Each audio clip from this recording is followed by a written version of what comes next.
Ready, Freddy. We are rolling. Why is Scottish always the go-to joke accent for me? It's common. All right, it's easy to slip into. It's lazy. No. Oh, loosey-goosey. And it's always Bigby. No one's leaving this fucking bar. Nobody move. Nobody move. Yes, there we go. Happy episode 43. Yeah. 43. And We're really shocked. Oh, yeah. If you're watching on Spotify, because you can now, Yeah. or YouTube, you'll see my robot arm. Can you see that on the cams? Robot arm. So today, Mr. Lou came and picked me up this morning, and we went off to the wrong hospital. Then we turned around. And then went to the right Went to the right hospital. And half an hour later, I've got my robo arm on. The cast is off. And I'm about, semi-human? Yeah. You've got range of motion again. You ate Three-quarterly human. Food yourself. Ate food with my own Knife and own fork. two hands. Yeah. Nobody had to cut the food up for You me. put your own hair up. Oh, yes, I was able to tie my own hair up. Yeah. Cutting through sourdough gave me forearm DOMs. Genuinely. That's how little the arm's been used. I had to take a break halfway through the sourdough. Got a pump. Yeah. And then we had a good day. Then we went vintage shopping. We found a little thrift store. Yeah, I was driving through somewhere and I was just like, oh, should we have a look? We were actually, initially we went in looking for something for the CREWCast, some shit to decorate in the room, but we didn't find anything for the CREWCast, but you found some. I'm not going to lie, I forgot that we were in there for the CREWCast within 2 minutes of walking through the door. It was really, that's initially why we walked Does in. the CREWCast need a tweed jacket? Well, you're wearing it, so technically. This is not, we've been through this. It's not fucking tweed. cord. This is cord. Yeah. This is the rebellious tweed. Yeah, sorry, my bad. It's been crazy this weekend. No tweed now. I'm going to wear the cord. So, yeah, you got yourself a cord waistcoat. Cord waistcoat, and I'm genuinely quite pleased about it. Yeah, and you got, what were those, like, weird hunting trousers that are just below the knee? I've no idea what I bought, but I think I bought shooting trousers, and they're basically like a cropped tweed trouser with a little buckle at the ankle so you can tighten them up. And I reckon I'm going to wear those with those vintage big like lace-up boots I've got downstairs. Yeah. And then them over the top, braces. That's going to look sick. 6/ridiculous. Yeah. I mean, that's probably how you could Sick summarise in a picture, walking through town, weird. Bit like Blade in a movie, awesome. Yeah. Blade walking through town, not bad. Yeah. Yeah. Yeah. So it's been good. It's been a good day. Free and snagged myself a PS5. Oh, yeah. Yeah. Which I let Lou completely set it up and play. Yeah, you were just there like, you go and set that up and I'll go and edit these pictures, and then I'm just there setting it up, and then you're just there like, just watching, and then I'm like, have you edited the pictures yet? And he's like, no, I'll do it now. And then you go back to it, and then 2 minutes later you're just watching me again. I was like, have you edited the pictures yet? And you're like, no, I haven't. I was watching you enter my email address on an option screen for no reason, just because you were struggling so hard to figure out how the controller worked against the keyboard on the screen. Yeah. And every so often I just hear, what, why? Yeah, it just climbs down. I'm like, what the fuck have I pressed? Because if you don't know, the PlayStation 5 controller is really intuitive in terms of that it moves through sound, movement of the actual controller itself can cause things to happen on the screen. Yeah. There's a touch pad on it. Yeah. And you were just... I didn't know any you of this didn't know, shit. so you were moving it and touch padding it, not knowing everything was zipping off the screen. It literally took us about 15 minutes to log in. Yeah. And then when we logged in, I was kind of trying to edit again, and then it did all like 4K stuff, and I was like, whoa. Then we went on to that, what was that game? And so then there was Astro's Playroom, yeah. Which I think is an inbuilt like bonus game. Yeah. Just having a wander around that, and then that was really fun. And then every like 5 minutes, you'd be like, "You got to come and feel this." Yeah. Is it? Yeah, because all the feedback on the controllers is crazy. Somebody was explaining it to me, and I really struggled to understand. I was just like, "How can you feel the difference of walking on different surfaces through feedback in your hands?" But you can, when he was walking on glass, when he was walking on metal, when he was walking in grass. They essentially give you a different feedback for the sound the footstep makes. Yeah. But then what they also do is play sound through the controller. So the sound you're feeling is the singular sound they play through the controller. Yeah. So it doubles up that embracing of the feeling versus the sound. Yeah. It's very clever. Yeah, it just matched up and felt, I don't know, I just didn't realise that I was able to get that much. And when the wind blew, you felt the wind rustling through the controller. Yeah, it was really strange. They absolutely nailed that. That kind of feedback is amazing. Oh, and the triggers. Yes. And like where you have to like, you press the trigger down slightly and then you meet resistance and then you can pull it, or there's So like if you were pulling a real gun trigger, it wouldn't just like easily just slide smooth, through, would it? It'd be like you put your pressure on it, pressure will build, and then click, bang, it would go. And that's what you get with the trigger on this. And that's not for everything. It's like dependent on what you've got in your hand. Yeah, and there's some things where there's resistance the entire way. So it's like if you're squeezing something, and the triggers then become stiff, so you have to like push down on them. Clever. Really smart. It's going to be good on the Call of Duty with the different guns. Each one's going to have a different kick, a different feel. The machine guns going to be like, blah, blah, blah, blah, compared to like a big mag, bang. Yeah, I think that's going to be... Yeah, and you could feel like instead of just general vibration when you pull a trigger, it was directional, so you felt like recoil from the gun. It's so clever. Yeah. It's so clever. Yeah, I was very impressed. We haven't really played much because we had Mortal Kombat, but that was like still downloading, so we had like one... You had 2 fights on it. It looked pretty good. Yeah, I went through the tutorial, then had like a couple of goes, and then you jumped on. I jumped on Lou made this look good, and I got on and got mauled, like got killed straight. Like with the first round, he decimated like 3/4 of his bar still full. Yeah. And then I came back and beat him 2-1 and did the fatality. Yeah. But I beat him 2-1 with shin kicks, singular jabs, and jumping up and kicking him when I landed. Yeah, there was no special moves. I was like, let's press. My biggest combo was 3 hits. Yeah. Yeah, and then you would come in every so often and go, press back, triangle. And I'd be like, oh, yeah, cool. Yeah. Down, back, X. Yeah. Back, down, square. Yeah. That's Scorpions. Yeah. Scorpion's easily the coolest character in that game. Yeah. 100%. I mean, obviously people are going to have little different ones, but it's like Ryu and Ken. They're the coolest. They're the ones you go to, aren't they? And it's Tekken. You know who you are.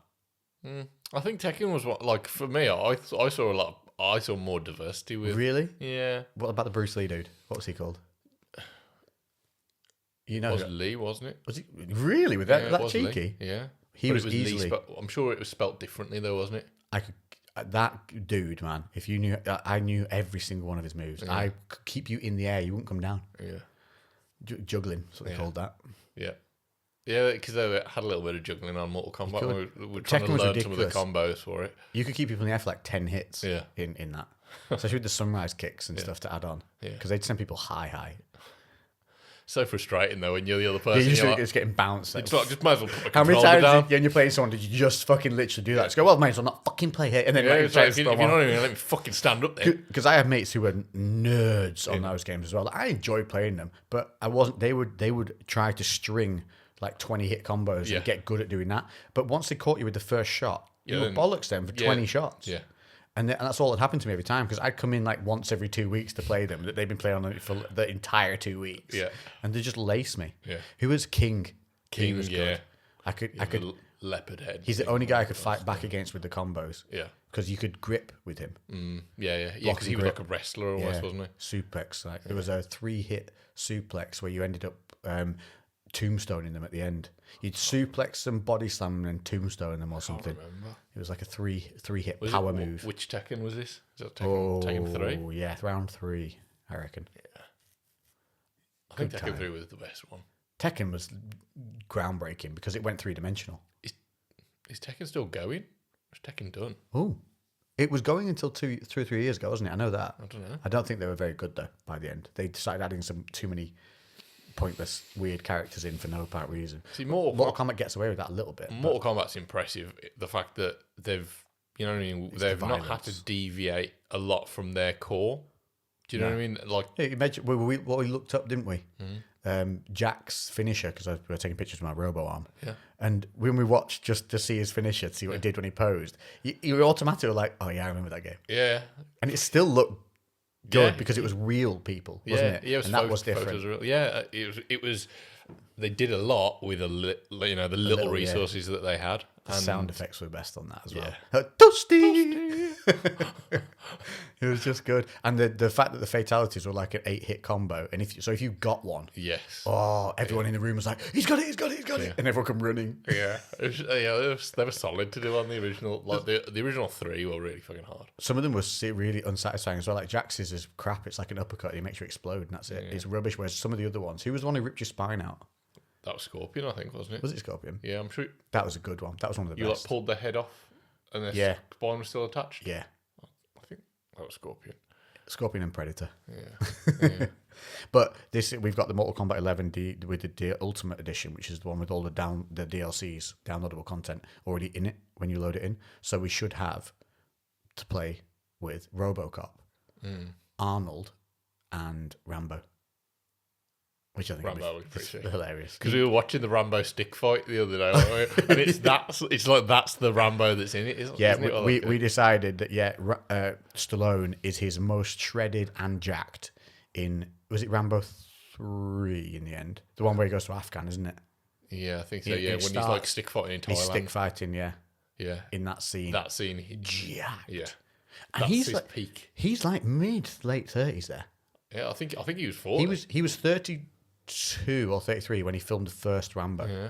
I'm sure he was like he was nearly late 40 or around about that. Yeah, he was in crazy shape.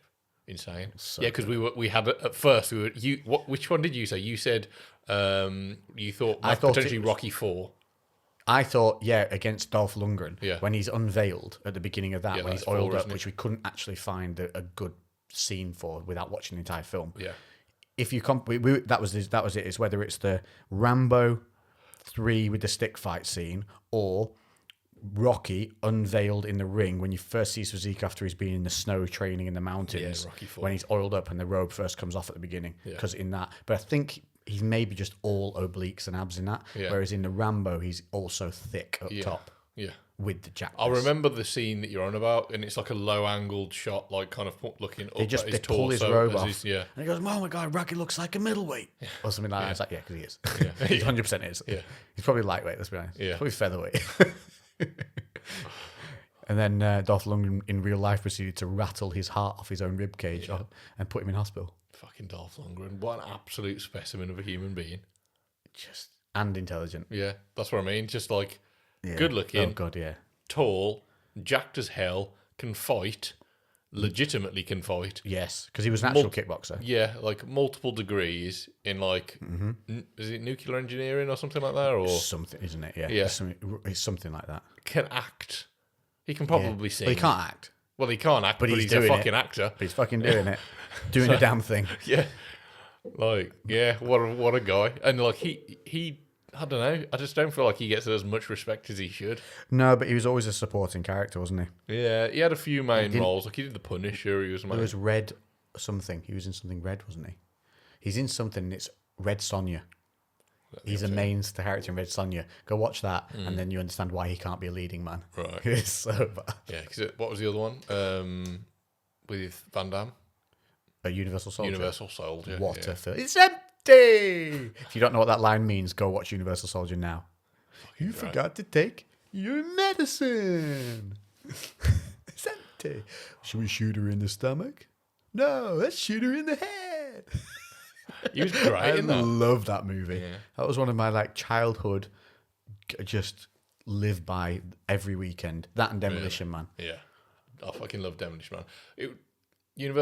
Universal Soldier was one that I'd watched a couple of times, but I didn't know it like you knew it. Like we watched it fairly recently, didn't we? Yeah. But, have you watched Unisol? No, you told me about Mate, let's watch that tonight. that. Yeah, okay.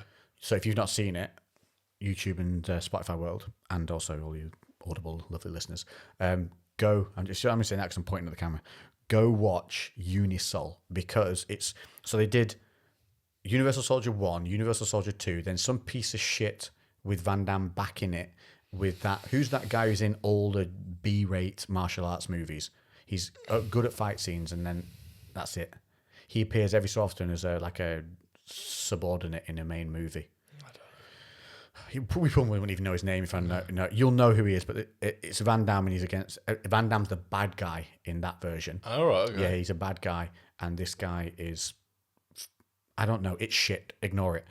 And then just go to Unisol, and in Unisol you've got Andrei Arlovsky from UFC in his prime as one of the Unisols, and he can fight in real life. Yeah. And they put full-on gritty, hardcore fight scenes into this thing, hand to hand. And he's slick as fuck. He's so good. Because he doesn't need to be, he just needs to be dead-eyed, and he's fucking perfect at that. And it's Van Damme. He's survived, obviously, in the previous movie, so we know that. And then he's trying to rehabilitate back to normal life. And so he's watched over by the scientist. He's still kind of top secret, but he's rehabilitating. He's off all his meds. and he's trying to become he's trying to age and have his memory and everything back, and they're just keeping an eye on him, and they're trying to transition him in. He keeps having these kind of traumas. Yeah. But then the Unisol program is brought back illegally by one of the other countries, and they have to bring Van Damme back in to go in to get the intel they need back about the Unisol system to destroy what's there and finish it. And he's the only one they can take in because he's the only guy who's going to be able to compete against Andrei Orlovsky, who's one of the Unisols. Fuck. But he's obviously not. He's got to outwit him. Yeah. And because he's had this rehabilitation of being a bit human again, he maintains more of his humanity. Yeah. So he's able to circumnavigate stuff a bit more. And I'm not kidding you. It's just a fucking... If you'd never seen any of the other Universal Soldiers, this thing's a fucking good, low-budget, story-driven, really clever camera work movie. All right. Really dark. And you said it was quite recent as well. It was like not... It's got to be... No, it's probably... Well, comparative to the other 10... ones. Oh, it's modern in comparison to the old one. Yeah, this is like in the 2000s. Yeah. Whereas the others were early 90s or something. Probably, maybe late 80s, honestly, early 90s. It's just because obviously the violence, the way we choreograph things now, and the way it's the cinematography of it now is so much smarter, and the equipment's so much better, and obviously it's so much more realism involved. Yeah. So it just makes these fight scenes visceral as hell, and you've got Orlovsky who can legit punch, kick, throw, armbar, and they throw in triangles, arm bars. Oh, really? But not in a fucking WWE way, as in fucking slick, snaps it on out of nowhere. Yeah. Like, it's so good. Unisol. Yeah, we'll watch that after then. Weird movie you've probably never seen. Recommendation of the week. Right. Should we watch that after? One of the other things that we did when we were having a wander around town is we went and got some alcohol. Oh, we found, there's a shop we found in Shrewsbury. Yeah, I tried to say Shrewsbury. I don't know why it's not that, it's Shrewsbury. Shrewsbury. And so when I asked Apu, who is my Siri voice, to take us to Shrewsbury Hospital, he kept trying to send us to... I'm sorry, I don't know how to get you to Barrett Hospital. It was Barrett. Barrett? How am I saying? I was saying Shrewsbury. Yeah. But it's because I wasn't saying Shrewsbury. Because it's Shrewsbury. Right. That's how the locals say it. Right. Didn't know that. I think they actually frown on you a little bit when you say Shrewsbury in front of a Shrewsburyarian. A Shrewsbury. They look at you and go, "You're not from here." Yeah. Like, I am. I love crumpets. Do you want to do the chest? Because I'll do the noise with my robo arm. Yeah. Hold on. What was the name of the place? Oh, yeah. So we found this. There's a dedicated whiskey store. Yeah. They do have other stuff, but they've a huge whiskey section in on the main, what's it called? It's called the Wild Cop, that hill we went up. Yeah. And it's just on there, and it's called the Wrekin Whiskey. So Wrekin Whiskey. And because the Wrekin is a place near here. Wrekin Whiskey. So I don't know, maybe they're from Wrekin. Yeah. And that's where all the hills are with the horses on and stuff. Around the Wrekin. That's it then. That's it. It's the area Wrekin. Yeah, Wrekin Whiskey. Yeah, cool guys. Specialist whiskey shop. A couple of older guys in there, but they knew their shit. Oh, God, yeah. They were good. They started saying stuff I had no clue what it was on about. Yeah, we were just nodding and when the dude was going, I like a bit of this because I like to chew on it. It was like when Anthony was describing these cigars, chew on it a bit. My brain was just like, is it a yogurt? Yeah, he said chewy, didn't he? I think chew it, yeah. Like the ones you have to chew on a bit. And then he started going, you know, the Wimby Wombies and the Dubarians and the Swibbly Wobs. I was like, yeah, Swibbly Wobs. I love that brand. No clue what he said. It was just names I was watching as you were talking to him, and I was like, he doesn't know what the fuck he's talking about. But I faked it like I was going to make nailed that. Yeah, you nailed it. And I was like, I almost believe that he knows what he's on about. I just peeped in every one going, it's got some heat in it, that one, hasn't it? As a pure guess, he'd be like, oh, yeah. I'm like, yes. They've all got heat, isn't it? Yeah, exactly. It's fucking 80% have got heat in them compared to, so you're going to be right. Yeah. Right then, shall we show off? Unveil. This is your choice, wasn't it? This is my choice. This is a whiskey for this week. So, I don't even know who makes this because it says on the front of it. Now, well, to be fair, if you're not on Spotify video right now, open the video and just take a look at this because I don't understand how this bottle looks like a blinking decanter. It's a proper heavy-duty, thick glass big, bottle. thick glass base on it that's all clear with the whiskey just beautifully sat on top. No label on the front, literally etched onto the glass. It says small batch 1792. I wonder if small batch is the brand. Well, that's what I thought, but I thought small batches were literally a thing. Well, they are a thing, we know that. I think small batch is the brand. But on top, unlike any other bottle we've had before, there is a golden lid, which then I'm assuming that comes off and there's a cork Or maybe separately that's underneath. attached to the cork. If that's attached to the cork, that's dope. Yeah. But it literally, you would pay, if that was clear with no labels on it, you would pay for that as a decanter. Should I show the camera close up? Do you reckon we can do that? I think you can see it from there. You can go if you want to and have a wander. I'll keep chatting. No, it's all right. No, don't just stay comfy. I'm saying that. So we're going to try this small batch whiskey. So this is, back? let's have a read on the back. Because it tells us it's a Kentucky straight bourbon whiskey and it is 46.85%, which is very specific. 93.7 proof. What's the difference between the proof and the thingy? I don't know. We should really know that. Any whiskey experts, or just rum or whiskey, or just spirit experts, Yeah. just drop us a message. I like we've both said we need We an could Google we it, need an we need to. an expert on. Yeah, we do. We do. And if somebody's very knowledgeable about spirits in general, preferably more specifically like rums and whiskies, Yeah. Drop Lex a message or drop me a message. And if you're if you're willing to travel or if you're in the area, we definitely get you on because we need to be more educated. Yeah, we do. And obviously you guys do too. And we can help you get some. Yeah, and you guys at home can have a dibble as well. I know some of you are still purchasing everything we buy. Yeah. We're all going to need bigger liquor cabinets at this stage. But yes, this is a small batch. Now, we did read online that they don't produce all the time and they do literally only do small batches, which makes them quite sought after. So it's not cheap. This whiskey tends to retail in about 50 odd pounds, depending on which one you're going for. Yeah, it can go up depending on, how much is available. But it's called small batch. It says on the back, named in honor of the year Kentucky joined the United States, 1792. Small batch bourbon is made from a marriage of a few select barrels carefully chosen by our master distiller. I'm going to switch now to what I should have been speaking in the whole time. This refined bourbon elevates Kentucky distilling to exceptional new heights, celebrated by whiskey connoisseurs worldwide. What's that word? Oh, sorry. I was going to say subtitles. It's subtleties. The subtitles of the subtleties of 1792 make it incomparably brash and bold, yet smooth and balanced. It's black. It's also white. Yeah, it tells you nothing about it on the back. Completely contradictory. But we read it up, and we read that it was spicy, with a lean towards a rye flavor. Yeah, a rye batch flavor. So this one should be quite spicy and hot. Is what we've deciphered. It's got some heat in it. It's got some heat. Yeah, it's got some heat in it. It's got some heat in it. And again, we're right.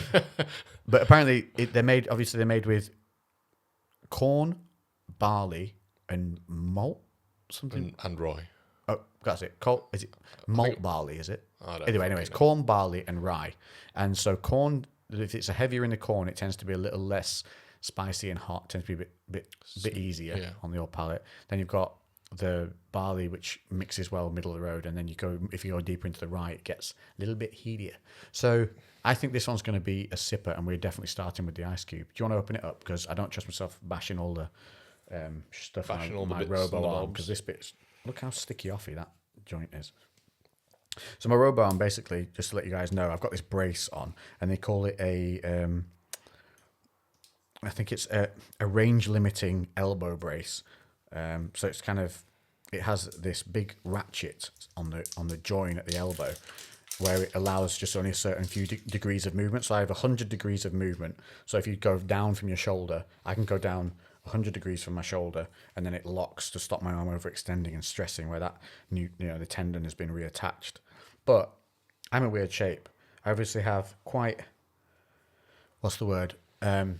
What they say? It's peaky bicep. Yeah, no. What do they say in bodybuilding when they've got like big muscle bellies? Yeah. So my muscle bellies are really weird. They're I have the joints, like my wrist and elbow, actual joint itself, the bone is that of a 12-year-old Asian girl, but then the muscle bellies come right off the joints, quite high, and then they're high set, very full. So they go from full to thin really quick. So it's not a normal shape, and the braces catching me in really weird areas. So I might be getting a different brace, but at the moment I'm just happy to be able to cast. Yeah, you've actually got some movement. You can eat. You can do your hair. I can lift have a wank.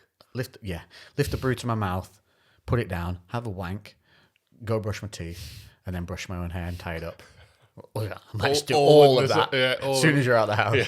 How long did it take you, Lex? That's 6.5 minutes For the lot. all of it. I've stuck doing my hair for 6 of them. I'm telling you, you put a little motor on this thing and it just get it going like that. Yeah. You just Think of the energy you'd save. think of that. You could put solar things panel. on it, and obviously the motor you can turn on and off, and then solar panel through the day. You know, you're out doing all your stuff. Yeah. Get You home. wouldn't accidentally turn it on and you're just like, Oh. I can't stop it. No, you get home. You've had a good day. You've been working hard. Yeah. Reward yourself. Yeah. Turn on a little battery pack. Yeah. Nice little. It's like there's a stranger doing it. Yeah, exactly. That's not even better. Yeah. And as well, if you were like a bartender, when you're shaking your Cocktail cocktails, shaking. yeah, You'd be able to outshake everyone. yeah, there we go. You could be talking. Yeah. Just turn it on and then just talk and not even pay attention. Just be shaking away if you're next to you. There You we could go. have different speeds. Yeah. If this hasn't This been is the invented, whole world. right? Shall I? Let's see. Right, Stop being a bunch does, of fucking does it have a sausages and cheeky open pop? this Do up. you know what? I think that's attached to the cork. That huge I gold think lid. it might be as well. Right, here we go. Cheeky pop. Oh, Oh, that's stumpy. That is just a big ass head on the top of the cork. Big gold head. I like that. It's a lovely bottle. Oh yeah, sniff test. What's it like? Ooh, it's God, like it's a Beyblade. Look at that. Let it rip. If you had 2 of those, you could have a. Look at that. That's sick. So it comes with the Beyblade. It's quite cool. Oh, that smells nice. It does. That smells really nice. That is what a bourbon smells like that I like. Yeah. Oh yes.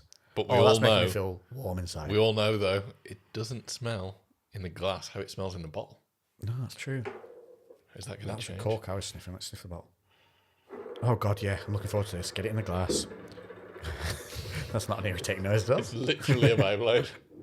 Or you know, air hockey. Oh yeah. You could definitely air hockey that. Bar games. Ooh, a glug and a pour. So it's a pourer. Robo, Again, I think it's going to depend which Go. orientation of the hand. Hello, you beautiful golden elixir. Oh, I accidentally poured more. Oh well. Oops, a daisy. Too much. Daisy. So we'll give that a second. I don't think that's going to be as hot as we expect. No, I don't He think says so either. before he blows his head off. And also, we've got some Cigars. cigars. Not the Davidoffs today. You picked these, didn't Yeah, so these are some. What are they? Habanos Monte Cristos. you? See, Monte Cristos, I've heard good reviews for. Yeah. So I can't remember how much they were. They were maybe like about £8. Yeah, I think I remember you somewhere saying around something like that. Where's this little gremlin? Right, little mate, you go on there. There you go. There we go. Little perch. And the reason I picked these up is before Lexi's present turned up, I was unsure if we were going to have a smoke, so I was like, "Oh, I'll grab these anyway." Yeah. So not the usual Davidoffs, but we'll give them a try. Right. Oh, they're big. They're long. That's what she said. It's long and thin. Let's say a sniff test. Now that smells like hay bales to me. Yeah. Which is what they do smell like, because that's what they are. They're that What earthy. we need to do, we need to make sure that we've difficult. had a couple of swigs of this. Oh yeah, drink the whiskey beforehand, first. That's a and then little tip. Yeah, we forgot to say it last week. Yeah, if you have your It always cigar changes. before, then sip some whiskey, then have your cigar. No, sip your whiskey, Yeah. then have a cigar, then sip your whiskey again. Your whiskey will taste different. Then have your cigar will taste different. Yeah. That's the whole game, though, isn't it? This is why we do it. The singular thing doesn't. It's not a singularity. It will change. If you had that whiskey with a steak, which we did. Yeah.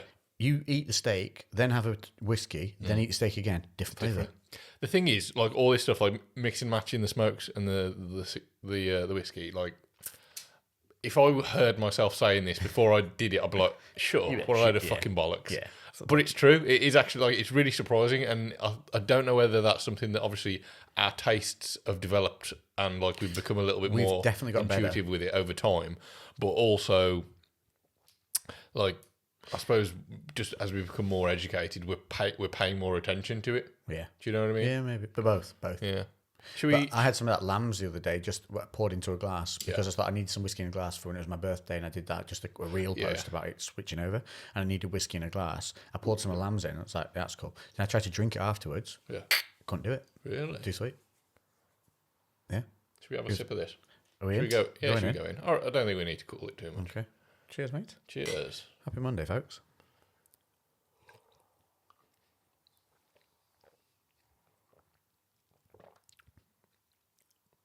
Wow. That is delicious. Quite smooth. That jumps. The heat comes. Oh, wow. That's delay right now. Heat coming up through the back, over the top of the mouth, to the front of the tongue. Got so excited about the whiskey, the can blacked out. I missed the timer. It's been half an hour already. How was that? How crazy is that? Anyway, we'll get back. You can notice our whiskies are a little lower because we didn't notice. Yeah. Sorry, everybody. But wow, what a lovely, beautiful thing. That is a small batch 1792. Honestly, worth 50 quid. It's like a Gentleman Jack, but more sophisticated. You get the spice on the front of the tongue, sweetness over the middle. And then once you swallow it, there's like a... When you first have it, it was a good 2-3 second delay. Yeah. Then the heat comes up from your chest, back up into the mouth and over the roof and the top. It's just really impressive. Yeah, it's a very interesting flavour. There's a lot going on with that one. And I think they did say that then was there's it's a bit more of a complex whiskey. That would be good with a good steak. Yes. Oh. I'm really proud of the fact that we can identify stuff like this now. Yeah, because we weren't at the beginning when we started. No, not at all. We were like, ooh, the sweeter the better. Yeah, yeah. And that, but I can't even drink that lamb stuff in that anymore.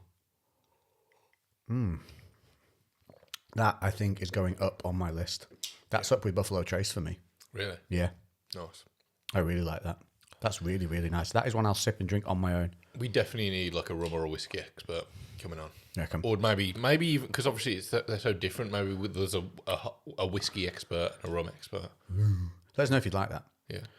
Let's have a look at these Cubanians. Also, what we're on about today. I've had some questions about, training stuff. We should probably cover some of that. Yeah. At some points, considering that's what we do. Yeah.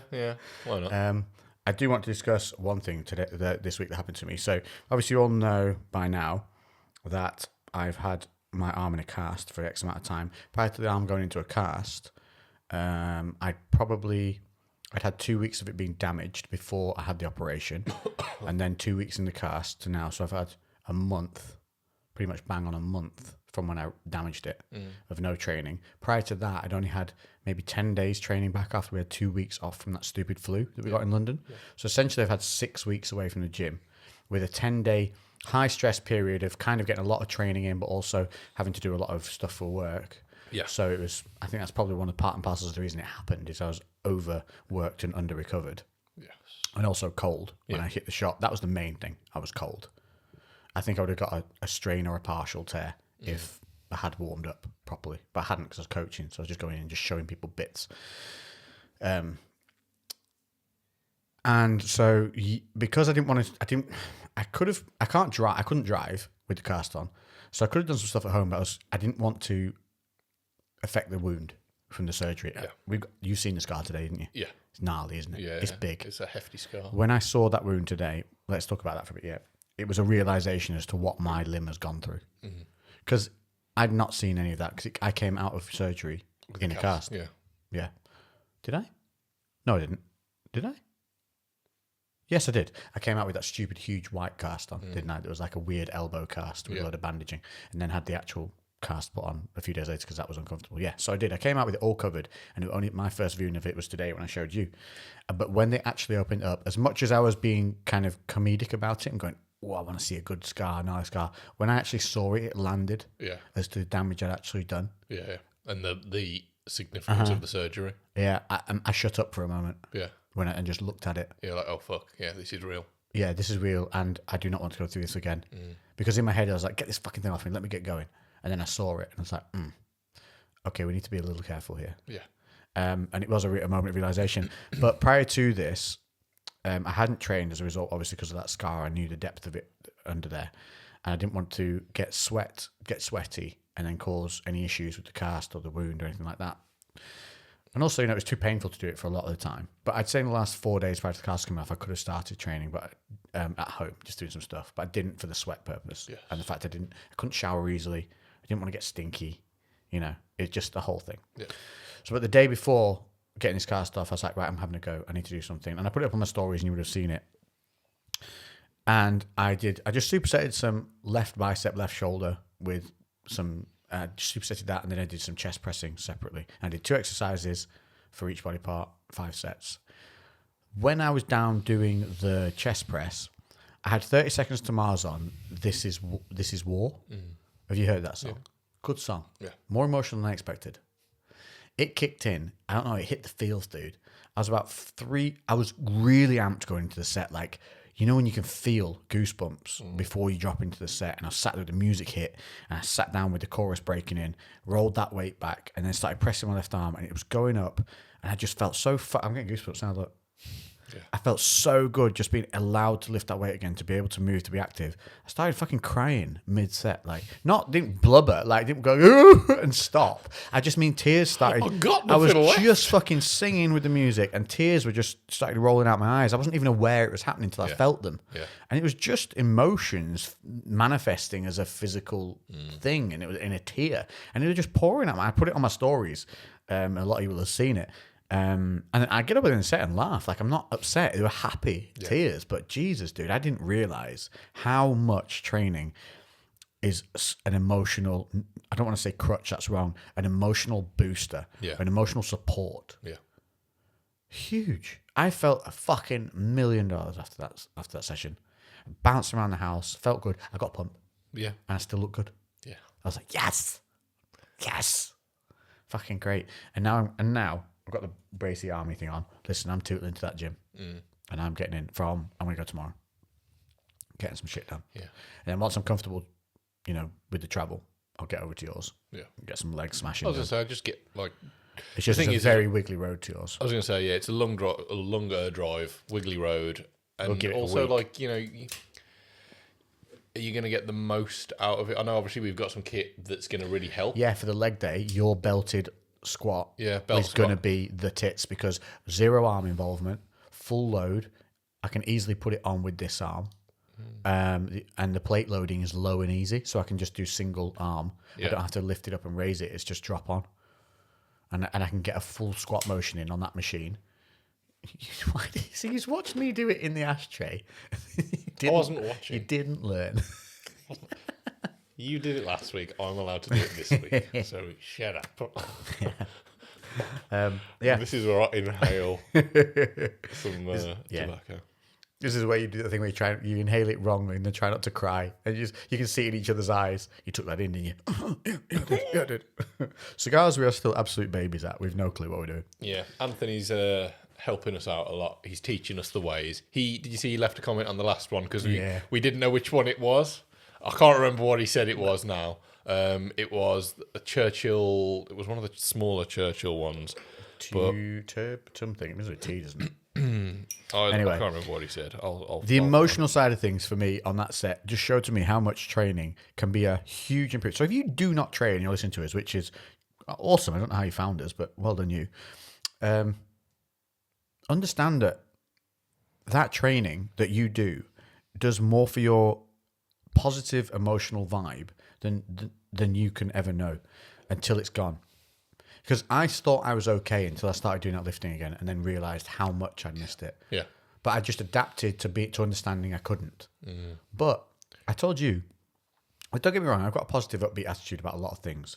But a lot of the days, I was very down about this. There were days where I was seriously down. I didn't get out of bed one day until 1 o'clock in the afternoon. Because I just thought, why? Yeah, what's the point? What's the point? I had work to do, but I couldn't do it because I couldn't hold the camera. I couldn't set things up. Everything was a chore. I couldn't... Getting dressed hurt. Like there was, and there were days where I gave up. But I'm very aware when I do that, and sometimes I think I need it. Yeah, you're just taking it as a day to chill. No, I need it to realize how pathetic it is to do that, because then I feel so shit by the end of that day that I'm like, you are not fucking doing that again. Yeah. And I still got up late every day because, I was struggling to get to sleep. Because I had to lie in this weird pillow fort that I had to build every night.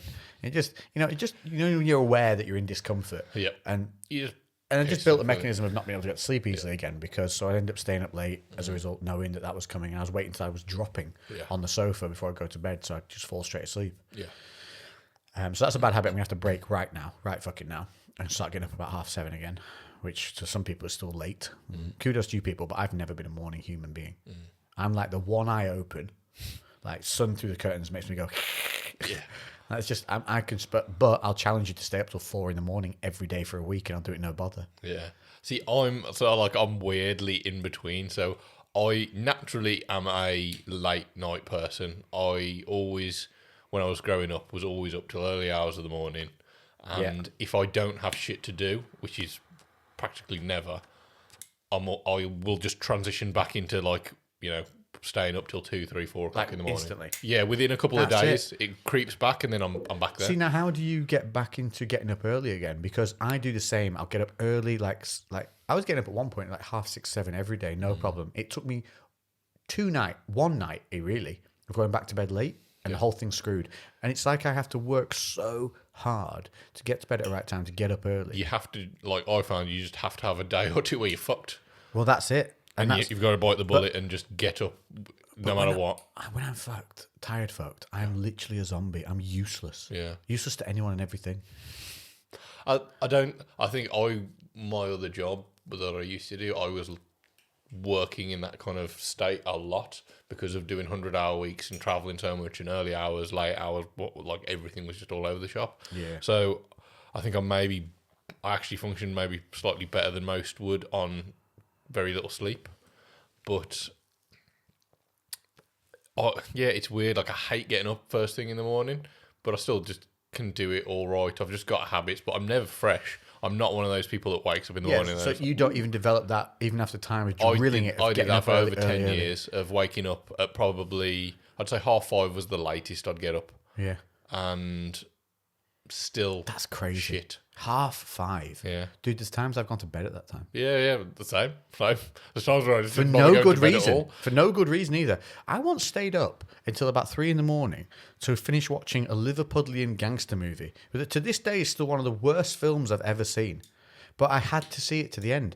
But I didn't have to see it to the end. It was me just, and this is my problem, walking away from something is the problem. If I'm watching something like a movie or anything like that, too far away. Yeah, there you go. You good? You done? Yeah, you're in. Nice. I think I judged the depth better than before. I always struggle with that. I think you're the reason we have no gas left in the lighter by the end. Yeah, sorry, mate.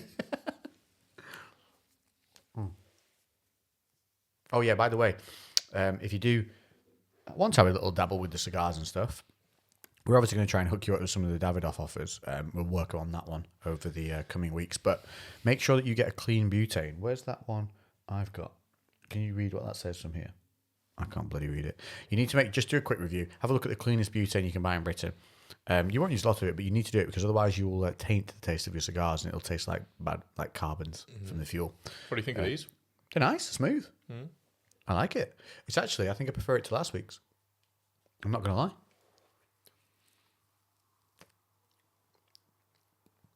Yeah. And the reason being, it's less peppery. Yeah. So it's just the reason I prefer it is because my palate. This is a bit flakier though. Have you noticed? This is not as good quality. No, you can tell it's cheaper than the. But for my palate, this I could like on the other one. When we got to the end, I was done. Yeah. Whereas with this, I feel like I'll take it through to the actual finish. Right. Yeah. It was. So I had a look what it was, and it was the Churchill Petite Corona was the one that we had last time. That's how much of a bitch I am with cigars at the moment still. Because it was nice, that cigar. It was too much for me though, in the pepperiness. Because obviously, as you get down the cigar as well, they tend to get a little bit more flavoursome, a little bit hot, a little bit more peppery. And so by the time it's the end, it was just a little bit overwhelming for my. Try the whiskey now. They're different. I don't know how to describe it. It's like kind of woody. It's like I don't know how to describe what that taste is, but it's definitely different.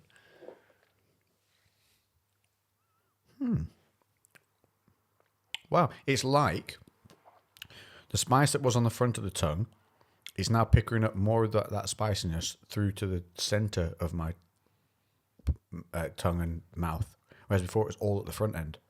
Now, do you know what it's done? It's blended everything together. That's really weird. Well, that'd be the smokiness, I suppose. It's bringing that kind of, that little oakiness that's probably in there from the barrel through a little bit more. That's delicious. That is all delicious. That is a very, very, very nice whiskey. I really like that. Yeah. Small batch, 1792. Lex recommended. That's in my, I don't know if that beats Gentleman, for me, for a go-to easy.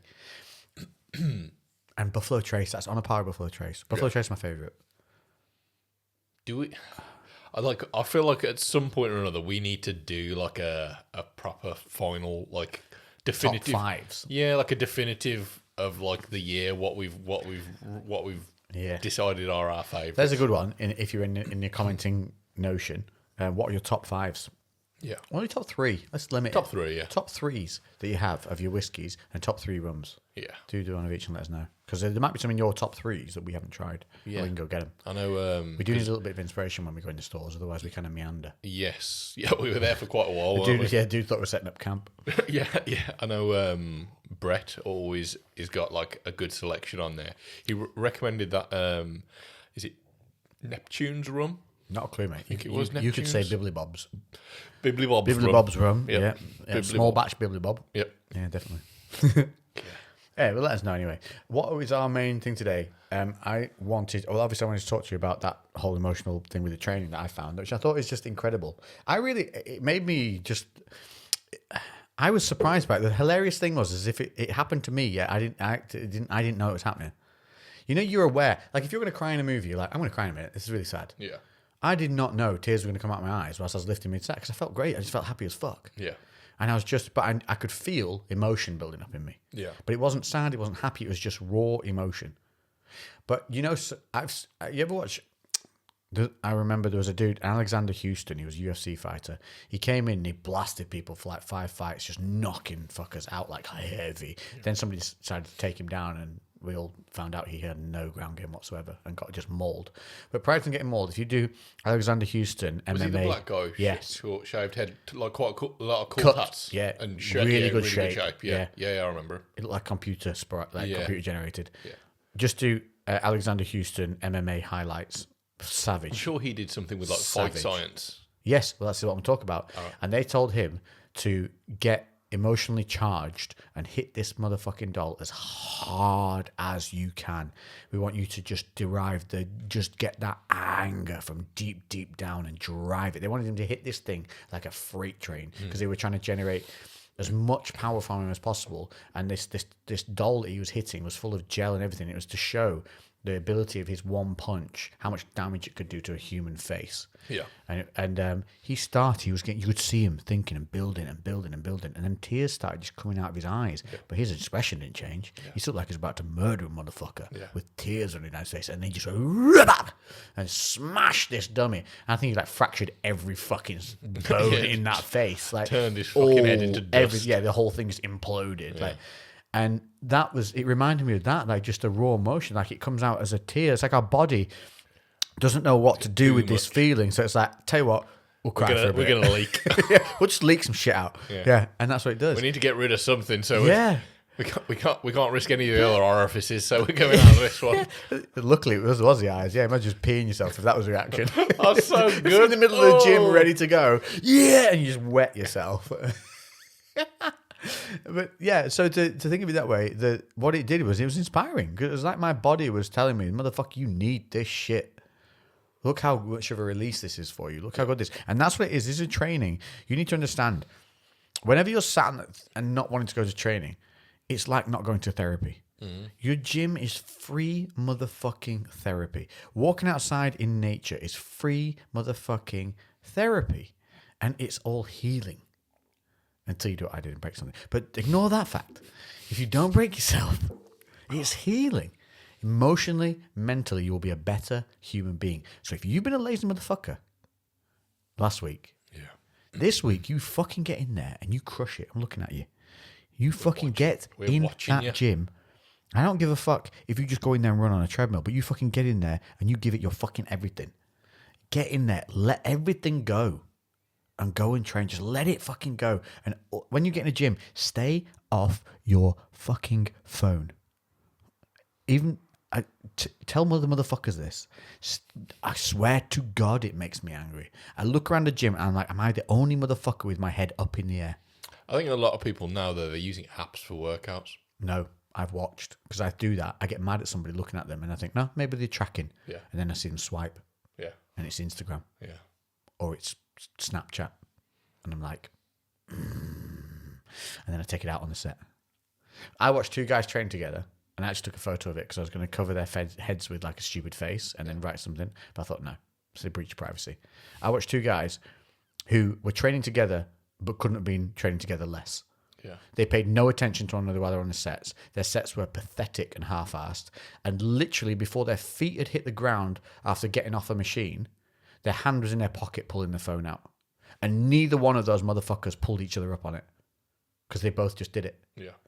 And they're the motherfuckers that will look at guys who look good and they'll nudge each other in the elbow and go, roids, bro, roids. No, fuck you guys. Yeah. Effort, motherfuckers. You bitches go to the gym and that's all you do. Yeah. Walk through the doors. You don't do shit when you're in there. And I watch these motherfuckers do the hot because they were in the same place as me every time I went. I tried to move around the gym and they just ended up because I was getting mad. And I moved around the gym and they just appear in the same shit. Even training biceps, which is the bitch boy workout. Every motherfucker can get into biceps. Yeah. Not these two. I can't get into biceps. Zero energy, zero focus on the workout, more focus on their phone in between sets. They couldn't have been on their phone faster. I couldn't lift my fucking phone after a bicep set. Yeah. Dude, you're having to help me off the machine. Yeah. Fuck those guys. And they're fucking nudging steroids, bro. Fuck you too. And if you're that type of person, you can't call out anybody else because they look good, because they got abs or they look decent, and your immediate fucking thing is steroids instead of looking at how they train. Yeah. Fuck you too. And I mean that with every sincerity. And I hope that you think, yeah, fuck me too.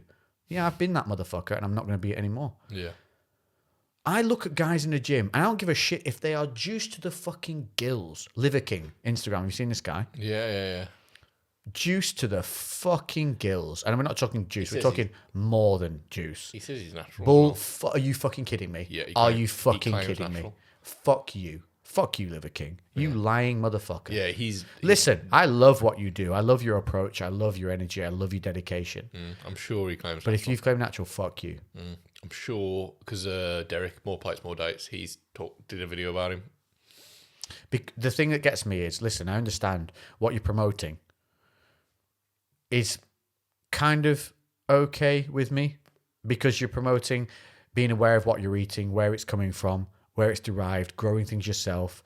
And I think the ancestral side of it is a cool idea. Doing the hunts where you fail. So training and then not being able to eat. Yeah. I think that's cool. Is it within our evolutionary structure? Yeah.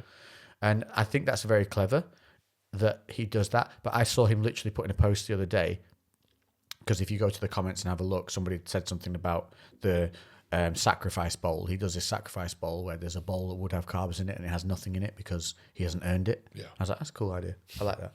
Yeah. Like, you've got a bowl that it's empty because you didn't earn it. Next time, fill it up. Yeah. Earn that shit. Yeah, fair play. I like that. But then he said, if I'm looking a little bit soft, not as shredded, I will implement the sacrifice bowl more. And within a week, each week I'll lose 1 or 2 pounds of pure fat. And he literally wrote that. And I went, oh, bam. You have no scientific basis for what you do whatsoever and no clue how the body works. Can I say this now? You cannot lose 1 to 2 pounds of pure fat in a week. It's absolute shit. That is absolute unless you are fucking geared up. No, I think you could as well if you're very heavy. If you've got a lot of excess body fat. Let's take away the extreme. Is if you're not obese, and you're as lean as he is. When I was 1 to 2 pounds as lean as he is. You're talking competition level dieting with a bodybuilder juiced up to the nines, taking every fat burning dark side supplement there is. He is not losing 2 pounds. No. Once shredded. Already shredded. Yeah. Already shredded. He's not losing 1 or 2 pounds a week of fat. That's such arse. Just on that comment of obese. Man. I don't know if I mentioned it at the time, like in May or June, when I was at like 95 kilos, according to BMI, I was obese. Yeah, you told me that. You don't think you mentioned it on here. Yeah. So, like, if you go back to maybe kind of episode, like, late teens, episode 20-ish, somewhere around that point, like, look at me there, and I'm clinically obese at that point. Tell me if I'm obese. Like, yeah, it's funny. Yeah. Like, because it's ridiculous. So yeah, it's that to a certain extent. The BMI scales should be ignored. Yeah, if you train consistently and you've got a couple of years under your belt, BMI becomes extremly irrelevant. Yeah, BMI also is bullshit, because if you look at the BMI from around about 2000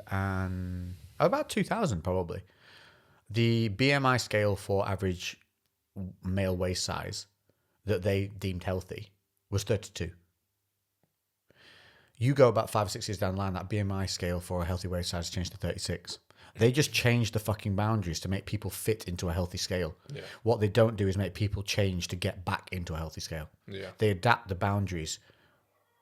And that in itself is utter bullshit. But they do that so that when people are called in for health checks or whatever the heck it is, their numbers aren't suddenly swarmed and swamped. They deem, well, how bad would they really be? How many heart attacks have we had at 34-inch waist size? Oh, not enough to warrant it. Okay, let's bump it up. Yeah.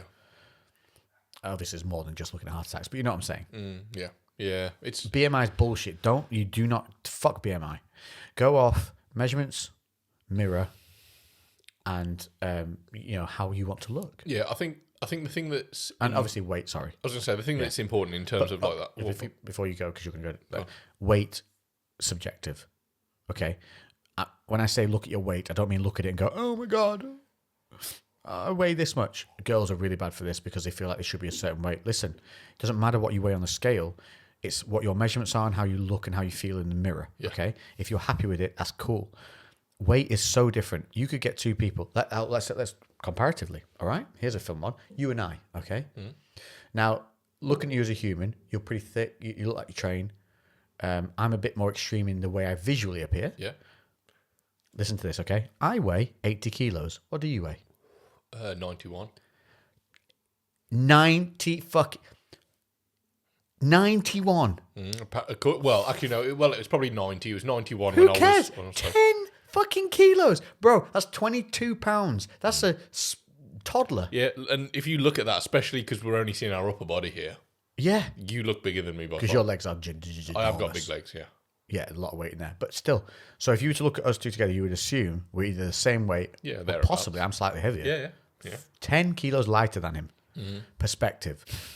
So if I was to look on the scale, I'd be like, oh my God, I'm too light. I could be the opposite end rather than, oh my God, I'm too heavy, Yeah. If I was to look at the scale, I could look at myself and go, oh, you're a fucking pussy.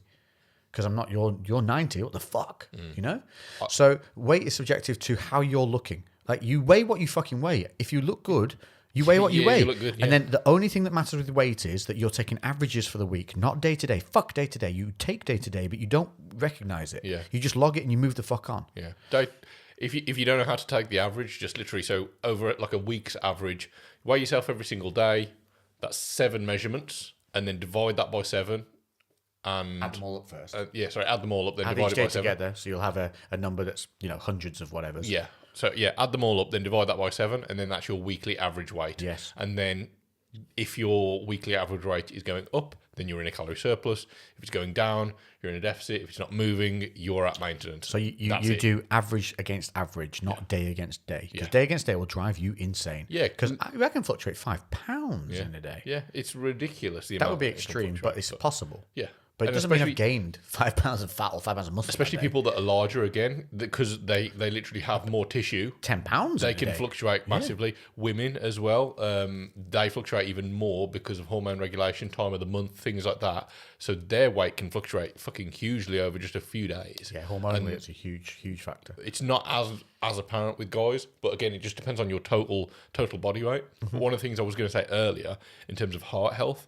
So this realistically probably leans more to anyone who is taking gear. But like, your heart doesn't know if you are 20 stone. No, I don't think that leans towards people being gear. I think this is a good general thing to know. If you're 20 stone and relatively lean, or 20 stone and relatively fat, your heart... It's still carrying around 20 stone. Yeah, it's still having to support a 20 stone body. Yep. And if, for most people, that's going to be overweight... and I think that's one of the guys. Well, obviously the gear side of things. Because I think most people, you can't naturally get that big that you're putting your heart in danger. Yeah, but also the gear side of things is they're actually their myocardic muscle. Is that the word? Myocardic? That seems wrong. But the heart muscle itself is affected by the gear. It's enlarged. Yes. That's an issue that in plays itself. into it a lot. But what we're talking about is the heart is still having to work for your body to carry around. These go out very easily, don't they? They do. Yeah. To carry around that weight regardless. And that is a factor not a lot of people understand. And that's why you see a lot of these bodybuilders who are around 300 odd pounds dropping from heart attacks and things like that, because their heart is under a lot of stress carrying that weight around. And I would prefer my bodybuilders to weigh less and look better. I prefer my bodybuilders to weigh less and be proportional. I prefer my bodybuilders to weigh less and be, shredded in a good-looking way rather than looking drawn and fucked.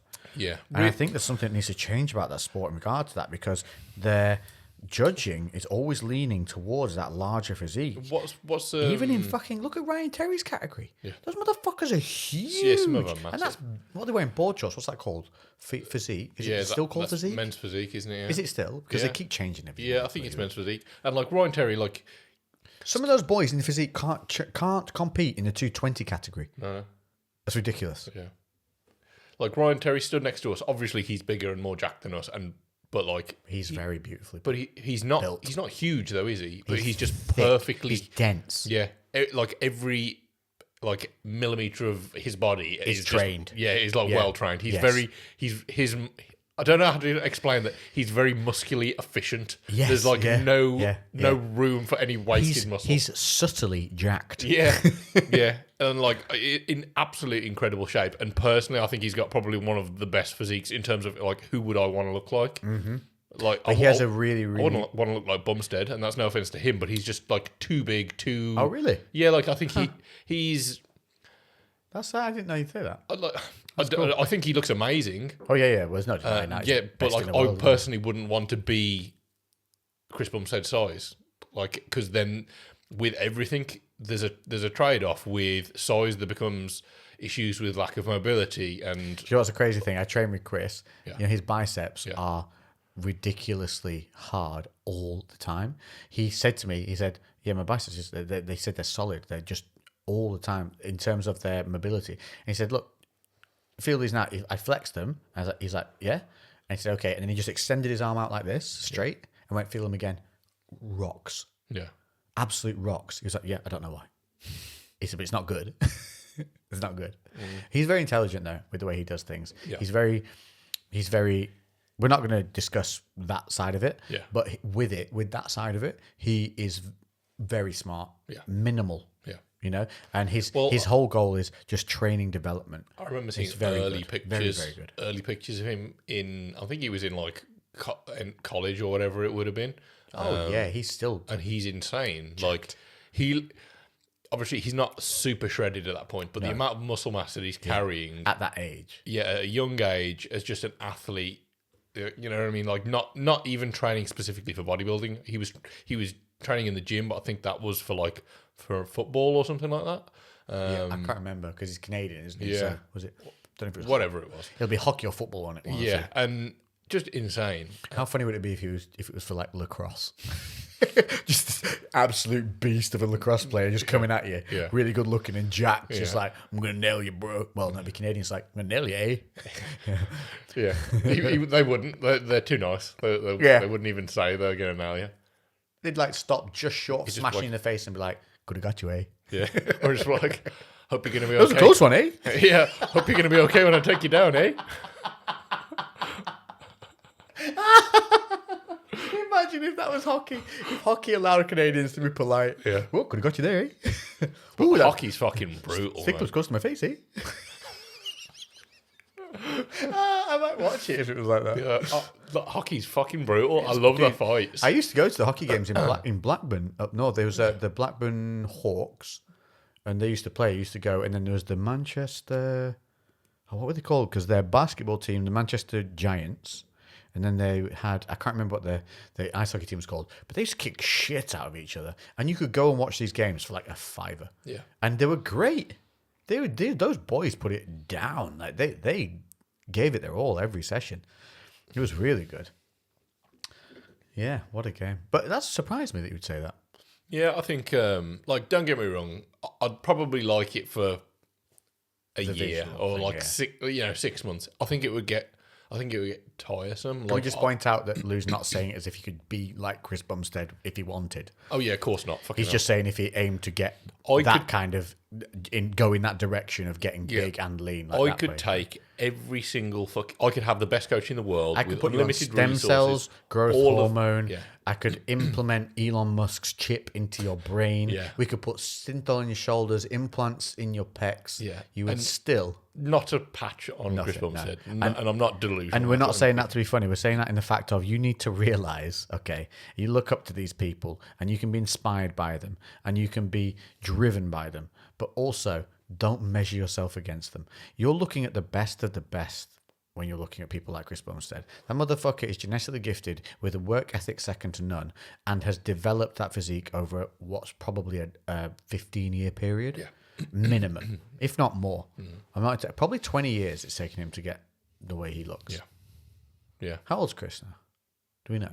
I think he's like early 29? 30s. 30? I think I think he's like 31 or something. I don't know. I'm not certain. So let's say 15 years. 15, 16 years of development. Sporting, athletic background, natural ability. And then top it off as being a great guy. Do not take your girlfriend near him.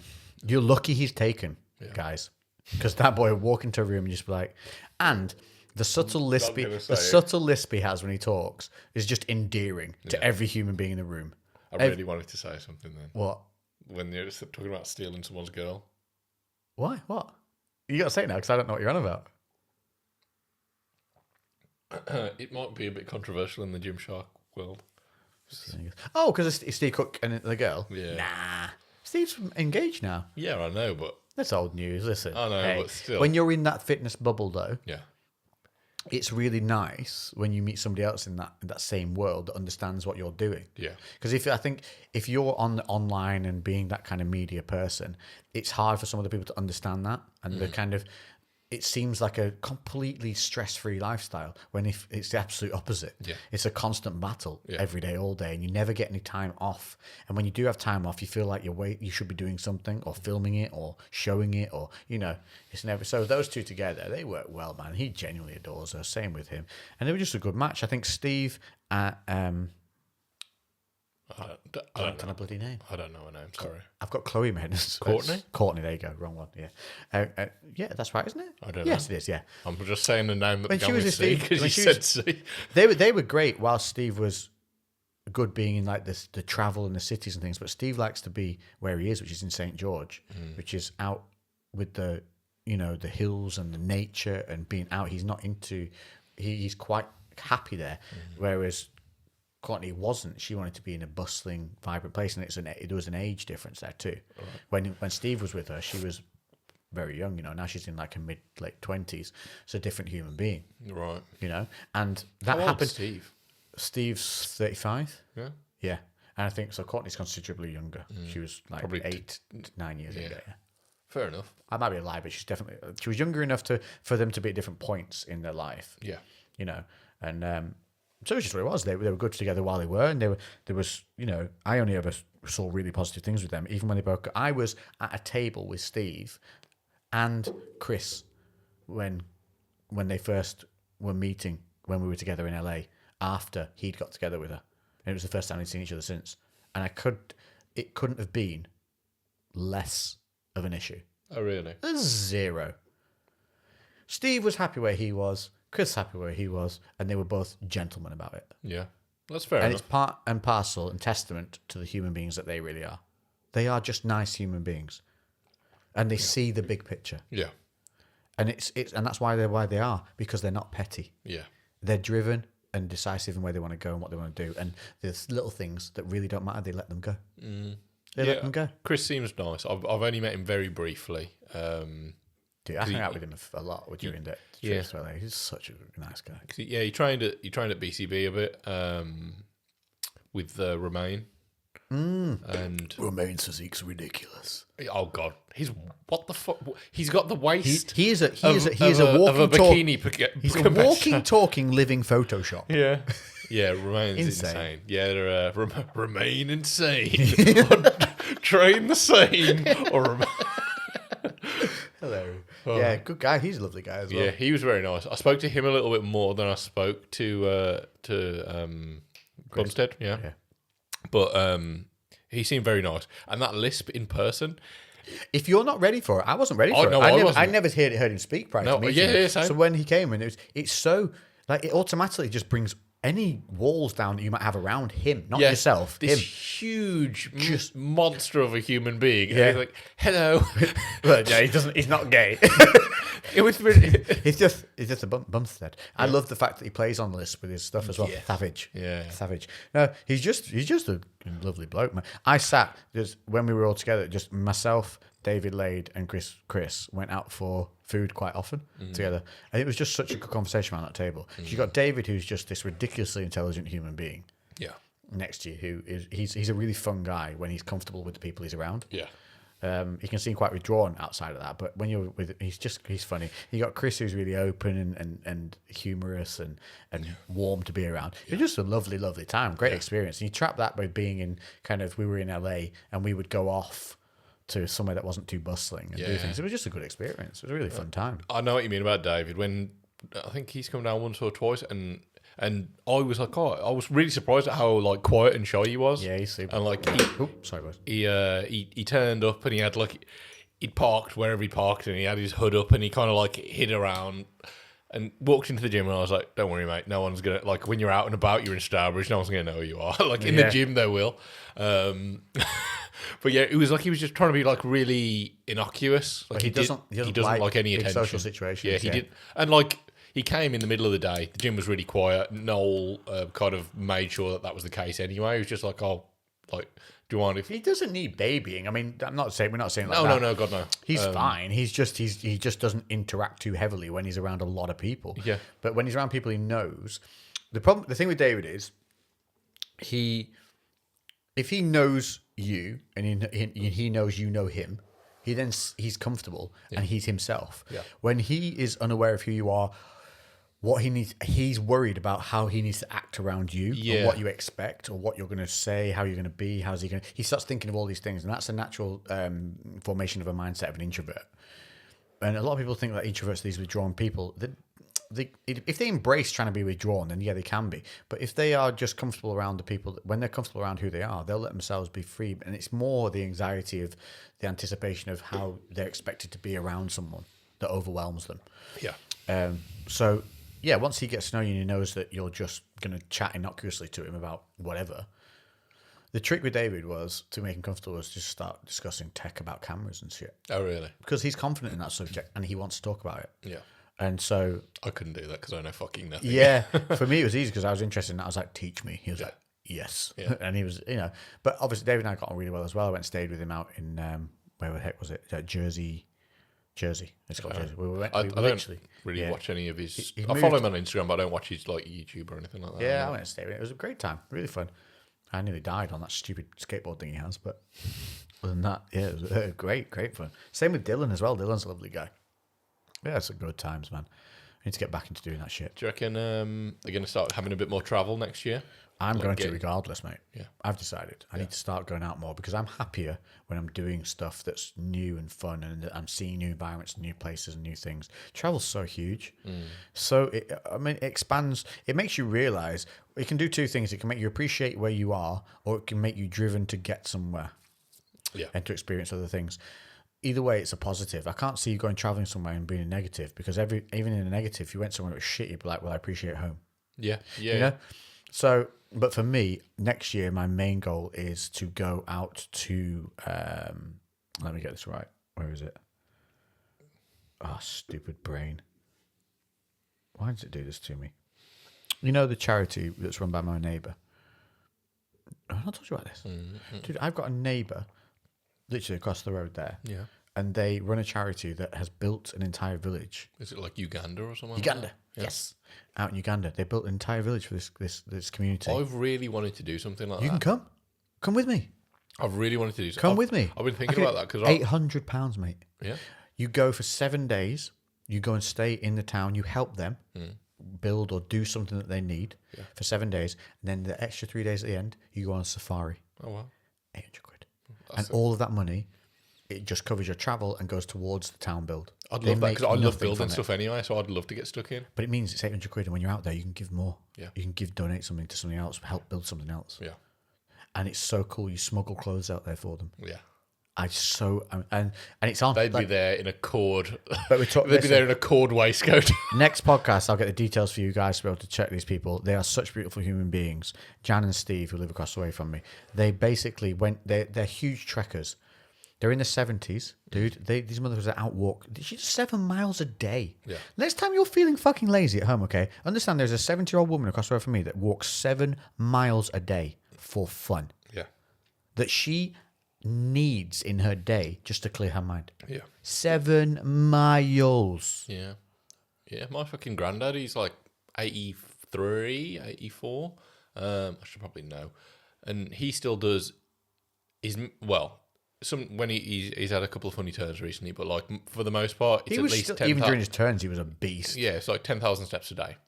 Minimum. Yeah, and like You had to he went, limit him. yeah, he went up to 16,000. I was like, you need to back off. Yeah. He was pacing the hallway. Yeah, in his just home to get his steps. Yeah, he was going up and down around like the living room. He was because their house is like circular, so he was just like doing laps just to get his steps in because he was just like. See, that is a motherfucking generation that had to work and went through a goddamn war. Yeah, and like as soon as he started to identify, okay, getting my steps in means I'm fitter and healthier. He was just like, I'll just keep pushing it, and he didn't realize that there's like a limit where he's doing too much. Yeah. So yeah, I had to literally like rein him in. When my granddad was living with my mum, and bearing in mind, okay, he was using a wheelie walker to get around because he'd had a hip replacement that they didn't rehab him for. Cheers, NHS. If I was older when it had happened, I would have helped. I didn't know. Yeah. When they do the hip replacements, they cut through your glute med. And then if you don't rehab it, you have a constant hip kick. Yeah. Because you've got no stabilization for your hip. When you put your foot down, the glute med isn't there to stabilize the hips, so they'll swing out towards your stronger side. And you can't walk properly. Yeah. You need a walker or a stick to walk then after that. So he was, let's say, this was when he was living with my mum, and it was in Worley, Clitheroe area at the time. So he would have been in his 90s. Yeah. And he lived with us until literally it was dangerous for him to live with my mum alone, because if he fell, which he started to happen, she could not get him off the floor. He was just too heavy for her. It was his health was affected, because if he'd have fallen badly and she couldn't move him, that's an issue. Yeah. These things go out like a motherfucker, don't they? Yeah, they do. So this is a big diff. We've just learnt a very big difference in the quality. Yes. From these to the Davidoffs. The taste is still decent, still good, but they go out quick. They go out very quickly, and I don't know about you, but I'm getting a lot of shit. A lot of bits coming off, yeah. Not too bad, mine now. But yours, yours looks dirty, mate. I think I have been suckerooning. Yeah. Where was that? Yeah, so he will have been. Let's say he was. So he was around about probably 92, having to walk on a wheeler with a bad hip, and had falls in the home. My mum left the house for a bit too long of a period, came back. He'd got the ladder out of the garage with a walker at 92 years old, dragged a ladder out the garage, set it up, and was on the second run of the ladder to go and water the flowers in the hanging baskets outside the house. My mum was like sprinting out the car going, "Dad, what are you doing?" He's like, "Well, it looked like they needed some water." He would have been up that. He would have fucking gone. Yeah. Because when he used to fall at that age, yeah, he didn't know he was falling until he hit the floor. Yeah. So he would literally go down like you would knock over a toy soldier. Yeah, there was no reaction to it rigid, whatsoever. Yeah, rigid as anything. He once fell over in his room and put a hole in the wall just above the skirting board, and he was quite proud of it. He was like, "See that dent there in the wall? That was my head. That was." And he went through it all. No bother. Not a blink. Nothing. That's a motherfucking generation. We're a bunch of pussies. Yeah, compared to them, for sure. Pussies. Like, when you're next contemplating, can I be bothered to go to the gym? Can I be bothered to get out of bed? 70-year-old woman across the road from me walking 7 miles a day. 92-year-old man climbing a fucking ladder to water the flowers because he thought they might need it. With a bad hip, couldn't walk, needed a walker.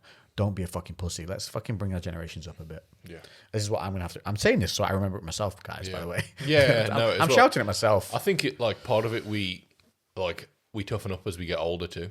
The more experience, less fucks given. Yeah, the more experiences you have, and the more I think you don't appreciate the freedom and the mobility that you've got when you're young.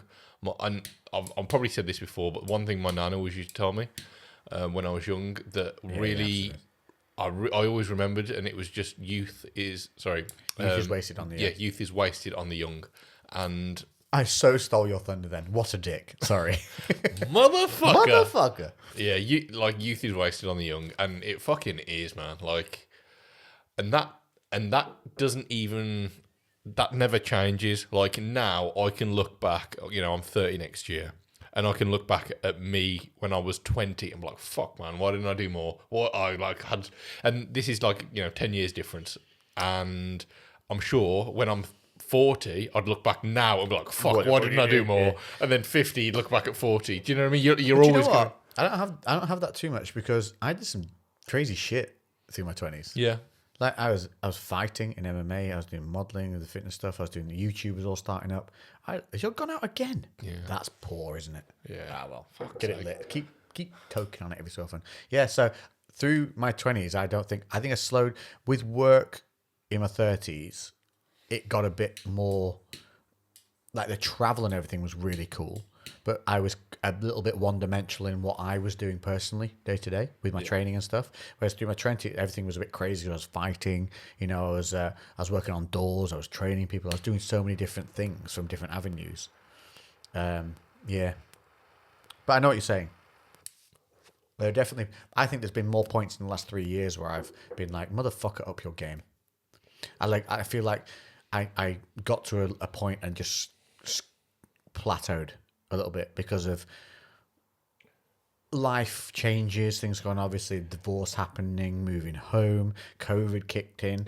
It short. I had so much prep. Do you remember how much I had going before COVID? Yeah. And then it just fucking kiboshed the whole lot. Yeah. Things still are really not normal. And we're going out, we can see people, we can do things, we can travel, we can do this, that, and the other. Things aren't normal. We're as a society. We watched an old woman today get in a car after going to the shop. She had the biggest face mask you've seen in your life. Yeah. It wasn't a hook around your ears face mask. It was a full-on doctor, tie it behind your head. Yeah. Face mask. And she was in the car park. She'd done her shopping. And she still had the face mask on. And then drove off. No. First, plastic gloves over her hands. Yeah. Then got in the car and drove off with it all still intact. Yeah, gloves and masks still on. It's like you're in your own fucking car.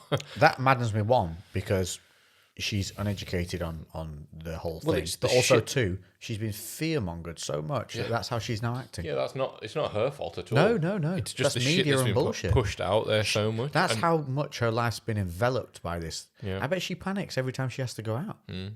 Yeah, and that's, I'm not saying that COVID's not a real thing, because yes, COVID is dangerous for her, but the fact that she doesn't understand that she's safe in her own vehicle if other people haven't been in there. She doesn't feel safe in her own vehicle and probably in her own home anymore.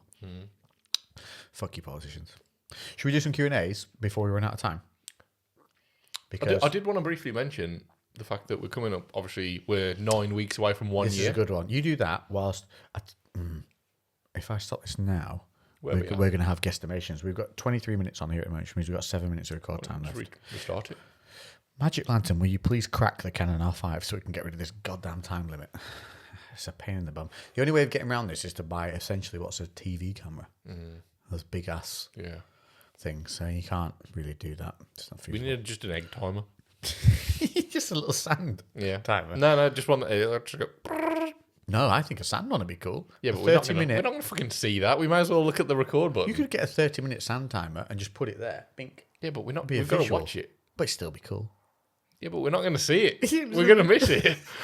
Everyone's just going to watch it, and then the last grade will hit. Yeah, but they'll watch and the camera will go black. Here comes the blackout. Here comes the blackout. There it is. Yeah, there you go. Oh, there we go. Yeah. And they're still talking.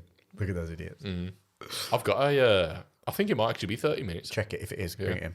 If not, I'm 100% ordering. Check it. So I'm going to turn it upside down with my phone and just stop and then just wait there for 30 minutes. Go. Well, no, come back at 30 minutes and see. Set an alarm 30 minutes later and then come back. Is it finished? Yeah, but what if it finished and then it could have finished after 10 minutes? Does it not say on them? No. Well, how would you go into a shop and buy a sand timer? It said when I bought it, but I can't fucking remember what it said. I bought it. There's a marking on it that says 30 minutes or whatever. I don't think so. Oh, that's silly. That's definitely gone out again. Oh, no. Still going. Okay. Anyway, you do that and I'll... Just stop the recording and we'll restart. Yeah, you're not the one who has to edit this bitch. You know how confusing it is when it's Just not a fucking do 30-minute break line. Just do it. Right, Said it now. I'm doing it now. Okay, so we've got 30 minutes from this point. Obviously, record time. We're not going to carry on that long because I think we do need to shorten these casts a little bit just to make them more palatable for people. Yeah. But we're going to get your Q&As in and we don't want to ignore you guys. Yes. So anyway, what I was saying is, so like we are like... I've just blacked you out. And you're back. Fuck. After all that. So now we're back in. I just recorded you a little bit, then blacked you out again because I accidentally pressed stop on. Never mind. Technological error. Lex's fault. Anyway, Carry on, sir. The thing is, all the people that are listening on Spotify are just like, oh, fucking shut up. I'll have cut that bit before now when we blacked it out, so don't worry. So anyway... We would have seemed smart if I hadn't have said what we just did. But I want to be honest. Yeah. We're idiots. Yeah, we are. Right, you now carry on. I will not press stop on this. I'll just swipe up.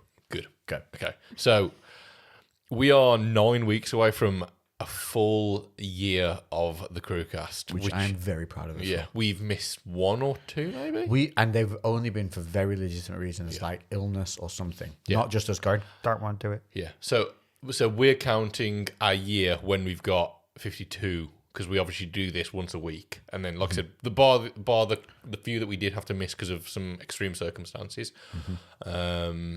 52, and we're 9 away, and we really we've talked about like a meetup a few times. Well, we've had people ask us. Yeah. We get that, which is what quite stimulated us to. Right. And it makes perfect sense to try and nail that on the 1 year anniversary of the CREWCast. And today, when we were out, we obviously got Lexi's cast sorted, and then we went off and got lunch, and I had a bit of a checklist of things that I wanted to because me and Lex, although a lot of people are like, oh, you and Lex are like best mates, and I'm like, yeah, we're good friends, but we only see each other once a week. Unless I get down to unless you manage to get down. But it's understandable, you've got a business to run. Yeah, exactly. Well, but I think people see us like this and they think we just hang around all day, every day, and that's what we do. We do message each other dumb shit through the week. Yeah, we talk all week, but we only actually really see each other for We should probably work on that. Yeah. I need to come over your way more. Yeah, ideally. I really struggle for time. Yeah, that would make your life easier. Being as you might be looking at moving out sometime. Just move closer. Just move closer. Yeah. Well, I honestly will look into it. Yeah. Because if I could train at barbell every day, dude, you motherfuckers, Chris Bumstead, you better watch out. I'm just saying. Just saying. The limiting factor is I'm not at Black Country Barbell. # lies. But I'm tangenting off again, but why not? When I was looking, because I looked at some properties in the area, rentals, they've got a handful, and I showed you some. If you were looking to purchase, there's some amazing ones. Are there? Amazing. Send them my way. We'll have a conversation about this after. Rentals, because obviously you're kind of the property. Because if I move it, for the short term, it would have to be a rental. My only decision, here's the thing. My sister's building a house out in Bali right now, which is going to be ready. We're supposed to be going out to Bali for Christmas. I'm not going for Christmas. I'm going to go for the new year. I'm going to go get the stupid vaccine to travel. I was rebelling until I've rebelled as long as I can. At least it's FDA approved now. Yeah. Still not happy that I'm just being forced. I'm not unhappy that it's a vaccine. I'm unhappy I'm being forced. Yeah. But anyway, that's a whole, not going into that. It's the fact she's building a house out there and I'm going to go out to Bali. I'm going to consider going out there for a longer period. And then I need to decide, the problem is to buy here again would be like, is this where I actually want to be anchored? Yeah. Because it doesn't mean that at all, because you can rent out that property. This is true. This is true. Somebody owns this, probably somebody owns this whole plot, but someone owns this property. I could do that. Can rent it out. So yeah, send me them through. If there's nice areas with countryside, I'm cool. Mate, there's some in the surrounding area, there's some stunning ones. When I was looking at, because obviously I was looking at rental properties for the price of this, but then you told me what the value price of this was, so then I looked at a similar value. Oh, I could pay way less on a rental than on a mortgage. Yeah, and honestly, it's absolutely fucking amazing. Really good. And anyway, but it was just, the thing was there just wasn't many high-end properties that were for rent in our area for whatever reason. I suppose it's maybe more... because if I do... more traditionally. For move, I'll lose a lot of the space, which is the idea, because there's too much space here. But it's still finding that sweet spot, isn't it? And then the countryside. A little bit halfway would be perfect. And if there was something to buy in that way, that'd be sick. Yeah, no, there was a lot. So it's such a motherfucker to buy new not a new property, as in just switch from one property to another at the moment. There's just, I don't know. There's so much bullshit with the market values and everything, and they're being a bit of motherfuckers with mortgages and stuff as well now. Tom, our coach, he's been trying to get he's had his mortgage approved. They got everything sorted with the property. 6 months and he's still not in the fucking house. Yeah, dude, it happened to me on that. 6 fucking months. The one up more northernly. It was just ridiculous. It was a farce. And then when I was moving down, I was going to move again originally. I had to pull out the end of that because they started dicking me around whilst I'd spent money over the last 3 months getting surveys and everything done. Yep. And then they started coming out with, like, oh, there's somebody else interested in the property. I was like, what are you talking about? Yeah. At no point when you're not told there's going to be this. Being self-employed is the issue. You have to give 3 months worth of. 3 years worth. Well, 3 years worth of accounts, Yeah. which I couldn't do because I just started a new company. Yes. So then it had to be. There was something anyway. It had to be a full workaround. It was a load of shit, and so I just ended up pulling out of that one because anyway. No, let's go. You. Hold on, I haven't even talked about the. You thing do your thing there. I've got the questions uploaded, and So, there's quite a few. The tangent from the tangent is that we are looking to sort some kind of an event for everyone. It's going to, well, I say for everyone, it's going to have to be relatively small in terms of the quantity, maybe somewhere between 10 and 20 people. Just to start with, obviously, when we get them going, we can make them slightly bigger, but it's more for our organisational ability to keep it a bit smaller to start with. Yeah, and we do want to keep it intimate. Yeah, we want to be able to talk to everyone, we want to socialise, we want everyone else to not feel overwhelmed and talk to each other. Yeah, and so like it's a good chance for some of the CREWCast listeners to get together. Obviously, it's going to be UK based, and just out of logistics, we're in the Midlands, and the Midlands is the middle of the lands. So, like people up north, it's easier to get down. People down south, it's easier to get up there. So somewhere relatively close to us, we're going to try and organise something, and we were thinking potentially doing like the CREWCast in front of an audience, basically. So you guys kind of a live CREWCast. You're a live audience for us. So when we have this Q&A area, I think the whole thing would just be a Q&A. Yeah, you just fire over your questions. Topic firer. Yeah, and you just come in with like 5 topics, fire them over, and then that's literally like part of the process. But then we're gonna have like a couple of guests on. So we think we want like ideally something about our cigars again. So maybe Anthony back on. Someone about like rums or whiskies. The Burning Barn. Yes.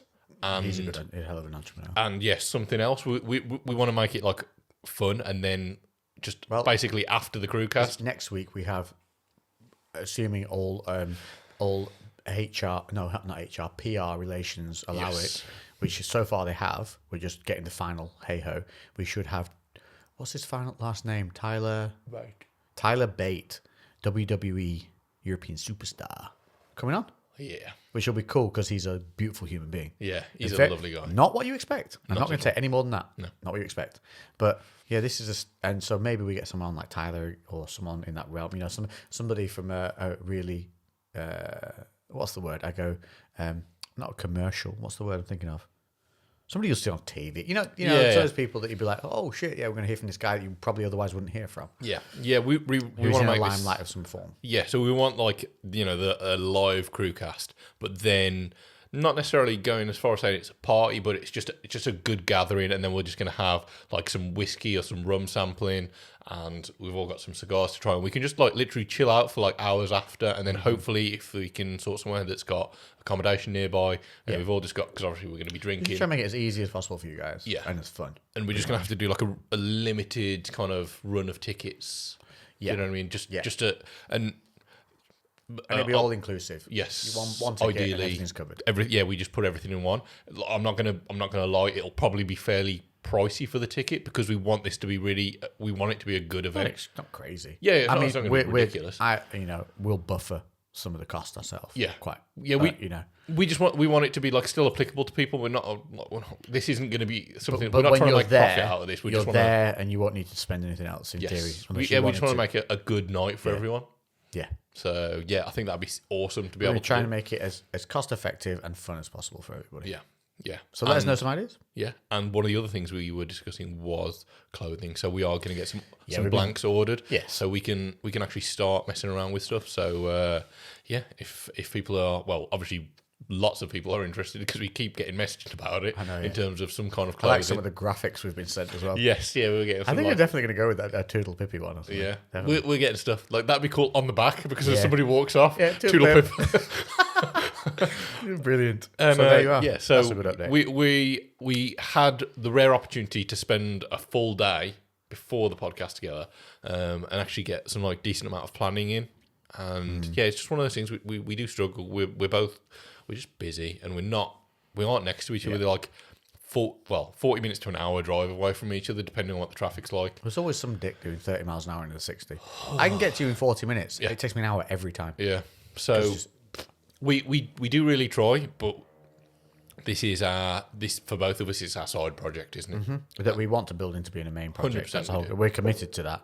But, essentially we're doing this for free, right? If we do the charity work in Uganda, we could do like a Uganda special. Can you imagine? That'd be sick. Because we can record like anywhere. It's like what is it, Blue Peter?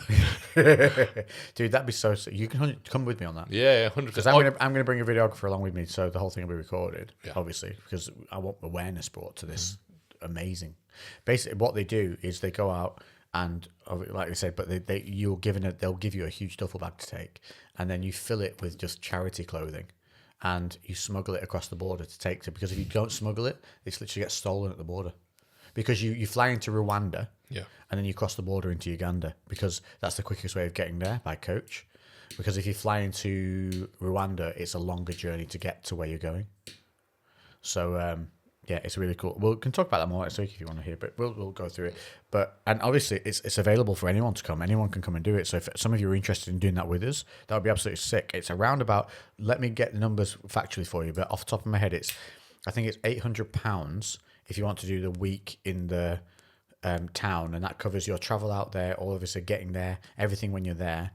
And then you can add on a supplement of 3 days, and it costs like an extra $300 on top to do 3 full days of safari. And we're talking like elephants and the whole shebang, like crazy safari, which is 1,000% worth doing. I've really been. I don't know what brought it into my like kind of the forefront of my mind, but for a while I was like really feeling like I should be doing some more charity work, just because. Well, what are you going to get negative from putting good into the world? Exactly, like because I've experienced like a little, like I'm not the most charitable person in the world. I definitely could do more. Do you know what? I am always dubious when the charity thing comes through my door. I'm like, how much of this is going to them? I have a negative relationship with charities. Yeah, but I shop. You see me today. I love like charity stores and shifts. I'll go there all the time. Put my money into them happily. But yeah. I just think there's something that's so rewarding about that, and like when obviously it's different, but a similar kind of thing. When I'm working with clients, it's not charity. We're a business, we have to make money, but I fucking love seeing people make progress and seeing people that have are in a place where they really want to make changes and they don't know how and they don't know where to go.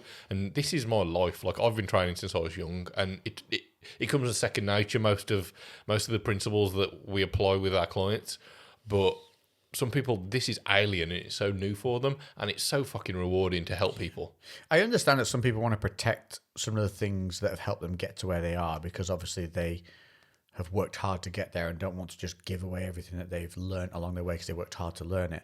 But there's something to be said about getting to a good place in life and helping elevate others to get to a better place in their lives. Yeah. By some means, and it doesn't have to be huge, it can be by any means, but as long as you're putting something back that helps other people elevate, you're on the right track. Because as a human being, I think you have to be selfish to an extent in terms of if you want to get somewhere and be at a high level at it, there's going to be some selfishness involved, but that doesn't mean that you're a selfish human being. It just means you're going to deny yourself some pleasures and sacrifice those that are seemingly selfish. But it's not. It's just you having to focus on your path. Yeah. But when you get to a certain point where there are things that are now a common occurrence to you that you could help others get to, because you're going above that now, then you should fucking do that. Yeah. I think what you're gonna there's only so long you're gonna be on this planet.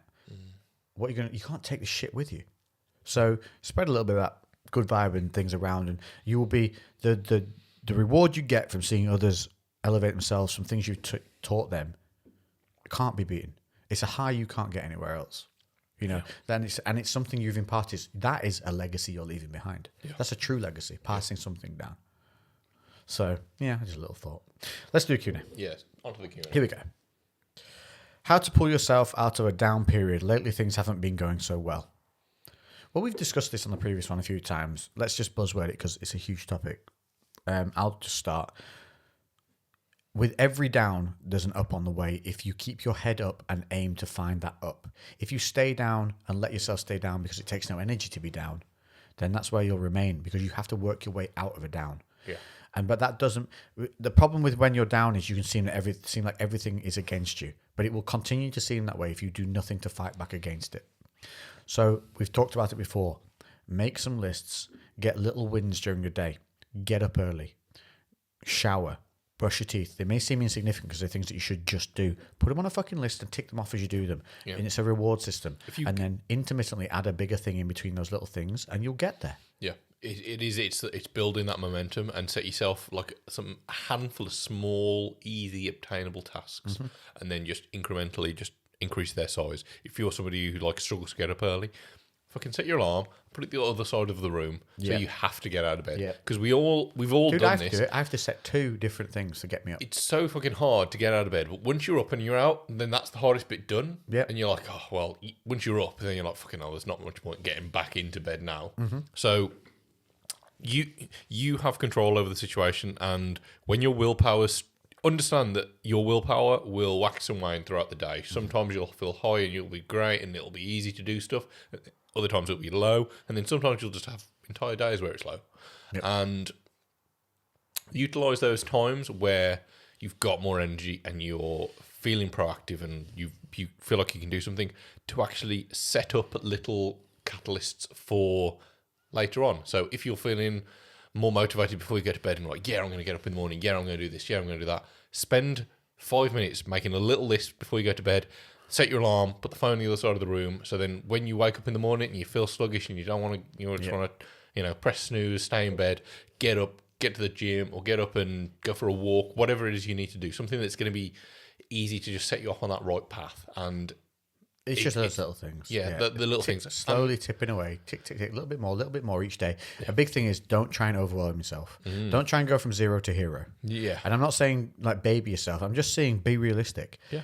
Put down that one big task in that day that you want to start or get going on or get moving. You might complete it, but at least just on your list you put start it. Yes, get going. And you will never, just trust me now when I say this, when you do get something done, even as how it's seemingly impossible it might be, just starting it and attacking it, you'll suddenly realize how much better you feel for doing it, and that it's not that overwhelming, and that actually you are capable.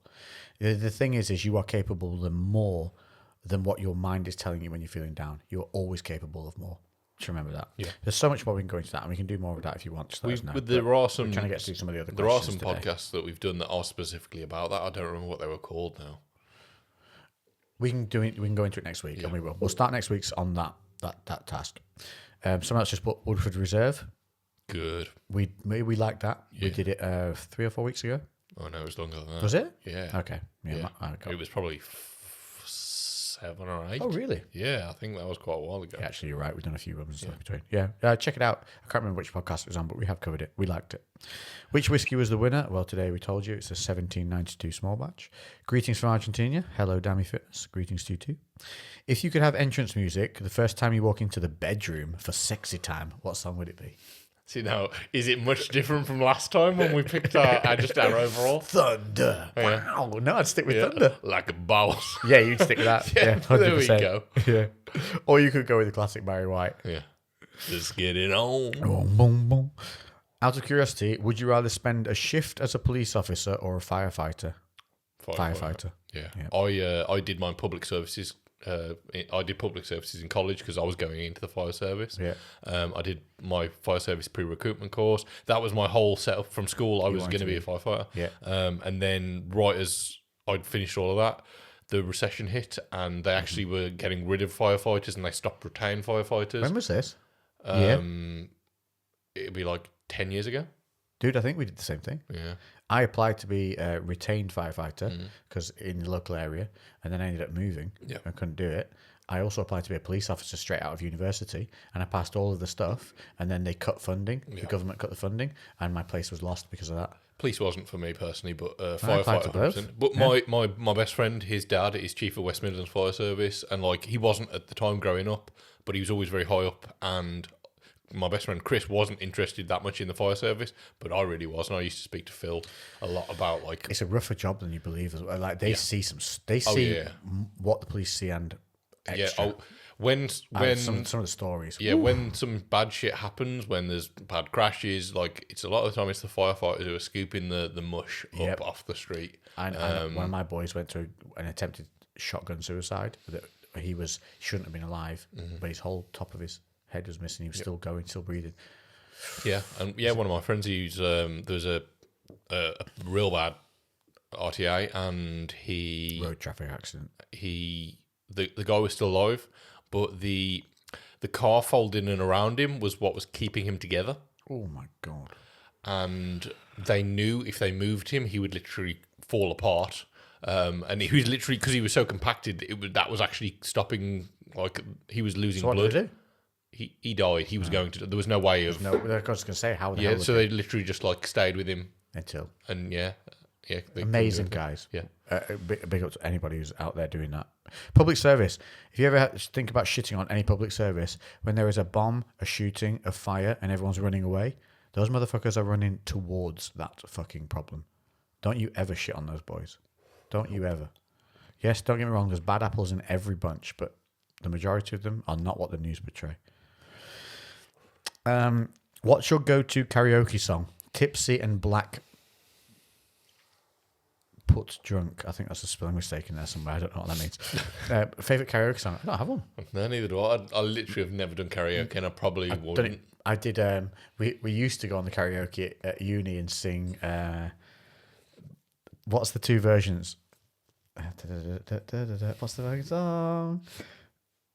Limp Bizkit did a cover of it though, and it starts off really soft, and then it goes. Limp Bizkit kicks it in. Fuck, it's a famous song. Son of a bitch, you'll all know what I'm talking about. Limp Bizkit did a cover of it, and we used to go on and sing the original, but then convert it into the Limp Bizkit and get kicked off very quickly. Tits or ass? Ass. Yeah, 100%. All day. Every long. day. All day. Don't know why. I don't care about tits. Yeah, I mean, if they I'm not. I like them. Don't get me wrong. Good. Yeah. I actually like phony fun bags as well. I'm a fan of them if they're done well. Yeah. I've never had personal experience with it. Oh, really? Yeah. Well, I've met Emma when I was 17. Of course, yeah. So like any girl that I was with wouldn't have. Yeah. At that point. Not at that age. Yeah. Lewis, mate, bathroom's nearly finished now. Bike engine revs. Oh, you know what? Honestly, I posted. Come on, bro. So I don't have a lot of followers. 2022's coming. I don't have a lot of followers. I had fucking like 30 odd messages come through when I posted a picture of my bathroom, and probably half of them were people from the CREWCast saying, "When's the bike getting ready?" Fucking get right. Yeah. They're not right. They're not wrong. Well, I showed you my list of stuff that I've still got to do. Yes, it looks very close to being finished, but there's so many little bits, and I'm really limited on time, so it's still probably going to drag out to the new year. But that's fine. Like I'm going to get it done. But it's just a real good indicator of me getting close to getting my bike license. It's fucking better. 2022, bro. Listen, when this arm's healed, you better be learning. Whilst I'm back, as I get back on the bike, your test better be booked. Yeah. Well, not test, your lessons better be booked.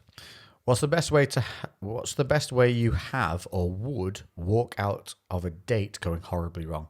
Oh, I can't. I can't. Just go to the loo. I can't. Just going for a shit. I would ride that motherfucker out as awkward as as it is, and just at the end be like as pleasant as possible, and then just I'll let you know, not for me. In the text message afterwards, not after on the day, when they tried to return, because obviously they're going to return, because we're sexy boys. Yeah, for me personally, I just call it at what it was. I just mid date. Yeah, I just look. No, this isn't working for me. I don't think it's working for you either. Is it? Bad date. And then they whatever their answer would be, and they're just like, let's not waste each other's time. Really? Yeah. I wish I could be like that. Yeah, I don't think I just feel like I'd grind it out until the end and then just deal with it afterwards. How would you react if you caught the other unexpectedly in your bed when you came home from work? I'd be like, cool. How'd you get in? Was it the window? Yeah, me too. Yeah. I'd laugh. I'd laugh so hard. So hard. That'd not again. Actually make my day. Be real. Most challenging part of your arm recovery. I think I discussed that already today. Yeah, you've already. Yeah, can't do that. The future's yet to come. I reckon it's going to be it's holding back is going to be my problem for now because I just want to go. Yeah. So just being careful is going to be a tough one for me. That the cheeky little specialist whiskey shop in Shrewsbury Centre I see in the photo. Great place for it. Oh, Is that the cheeky little? Yes, it is. Monkey Boy, TT. Yeah, that's Rican whiskey. Shrewsbury, good place. What is success for you, crew? We discussed that already as well today. Success is being able to do what you enjoy as part of your life. It's being able to do what you want when you want. Is freedom. Not money. It's being able to do what you want when you want. And, if you live by your means to do that, that's a win. If you're happy where you are doing what you want, beautiful time. How do you drink your whiskey and what is your favourite whiskey so far? Do you smoke cigars?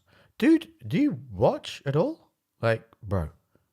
I reckon this is somebody who just follows you but doesn't realise we do the CREWCast. Yeah. You need, Nathan, PT, if you're not listening, you're listening now. Get listening. Yeah.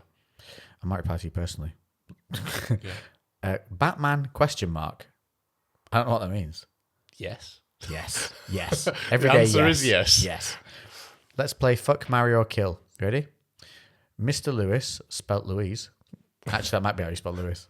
It's not how you spell it. So you, Queen Elizabeth and Donald Trump. Well, I would marry you, fuck the Queen, and kill Donald Trump. Yeah. Oh, no, take it back. Oh, no, I don't. I take it back? I was going to say, yeah, I could fuck you and then marry the Queen, because marrying the Queen, you would be sorted. But you're going to have to do all... Yeah, but you've got to do all of the legal duties. Do you, duties. though? Or you'd be just a modern and just be, like, rebelling? Or just rock up everywhere in cool gear doing the peace sign. Change the monarchy. She would divorce you. Yeah, go fast. but you'd be forever famous. Just the one guy turned up. What would you do? So I can't fuck myself. You have to. Well, I can. No, you'd have to be me, the Queen, and Donald Trump. Same. Yeah, pretty much. Oh, fucking the Queen would be rough. Oh, but legacy, man. Yeah, but and also like you've got two other guys. In fact, I would do that. I'd marry you and screw the Queen, because just screwing the Queen alone would make me forever famous. So you could do so much off the back of that. Yeah, and Trump would. And definitely killing Trump, you'd just be a hero. Yeah, and you'd be able to hold his. You'd be able to cut his one hair run that he has curling around his head. Just cut it off in one piece and like hold it above the crowd. And everyone go like, yeah. You see, he's scalping Trump. Scalp Trump, yeah. Well, you won't scalp him. You have to side scalp him. Scalping him would just have a skin. Yeah. Can you recommend a badass cigar for myself and my groomsmen for my wedding? Dude, honestly, from what we've gone through, the Davidoff lines are such a high quality in comparison to the stuff you can buy. Go on Instagram, go on to Davidoff UK. Yep. And drop them a message, because Anthony runs that page. Yeah, he does. He will hook you up. Yeah, he will sort you out with everything. Mention us when you message him. Yes. Saying I've been sent from the CREWCast. He'll sort you out. Yeah. A Spy Side whiskey is number one. Oh, Spy Side. We did see that in the whiskey store. Yeah. We'll try that. We'll go get it. Cheers, Ryu. Good name, Ryu. If you could give your 16-year-old self some advice, what would it be? Mine, I think, would be follow what you love, not what you think you should follow. That's good. Fuck. There's too many bits of it. What's your main one that jumps straight to the front of your brain? I think like any of the bits of advice that I'd want to give myself would change. Like, where I was at the time wasn't great, but those decisions led to me being where I was at and like where I'm at right now. And I don't think I'd want to give myself any advice in case that would change my trajectory. Well, let's take out the change of trajectory from fucking with the past. Just a young 16-year-old, what would you give them when they're freaking out about exams and all the way they should go? I didn't freak out about exams. No, you didn't, but let's say 6 months. I knew it. I thought I was thick, so I think your advice to me would be is believe in yourself more. Yeah, I think one thing I'd probably convey is just like just because you can't perform in the academic environment that you're in school or college does not mean that you're stupid. It just means that your skills lie elsewhere. Yes, very good. This podcast is getting seriously long. We literally so let's crack these up. But I would happily do these longer, but we actually have a 2-hour time limit on Spotify. Yeah. So we'll do one last question. That's oh God, there's so many more. Let me take a screenshot of these after we're done, and we'll come back to these questions at the beginning of the next podcast. Yes. Okay. Let's just pick one at random. Here we go. Just found out the other day, windows are called windows because it blocks out the wind. I never knew that. Never knew that either. Yeah. Makes sense though. Trivia for the end. Yeah. Lovely. Right, I'm going to screenshot the rest of these guys, and we're actually going to answer them from the start of the next podcast because I feel like we've let you down on Q&As. Yeah. A little bit time-wise because we tend to, I don't know how we chew that first half hour up so much. Yeah. We just go through it. I don't know why. So there we go. That's it. We're done. We're good. Let us know, actually. I'm going to put a poll up on this podcast. There's going to be a poll. If you go on Spotify, you'll see when you go into the episode, there'll be a poll for you guys to answer. And I'm going to put a thing in there saying, it's giving you some time limits, whether you prefer 60 minutes or 90 minutes. Yeah. And we'll see how many of you... 120. I think I can do 3 sections. So I'll do 60, 90, 120. Let us know which ones you prefer, and we'll obviously, whatever happens, we'll try and adhere to that more. We just enjoy them so much. This is how we go. It just rolls, doesn't it? So fast. Yeah, so. It gets out of control. Yeah. Thank you all for tuning in again. And we're going to have to cut it here because otherwise we're going to run out of the Spotify time. So I would say always, last week was great, bring it forward. If it was bad, leave it behind. You can change it. And you have to make your own energy with people still feeling down. You're going to it's not just a saying, make your own energy is a fucking thing. When you see people that are happy, they are making their own fucking energy. And it takes that energy to be happy. Yep. So don't be afraid of having to put some fucking effort in to make yourself feel better. It's normal. You're fine. And you'll get through. Have a great week. It's Monday. Take advantage. And we'll see you next week. Toodle pip. Toodle pip.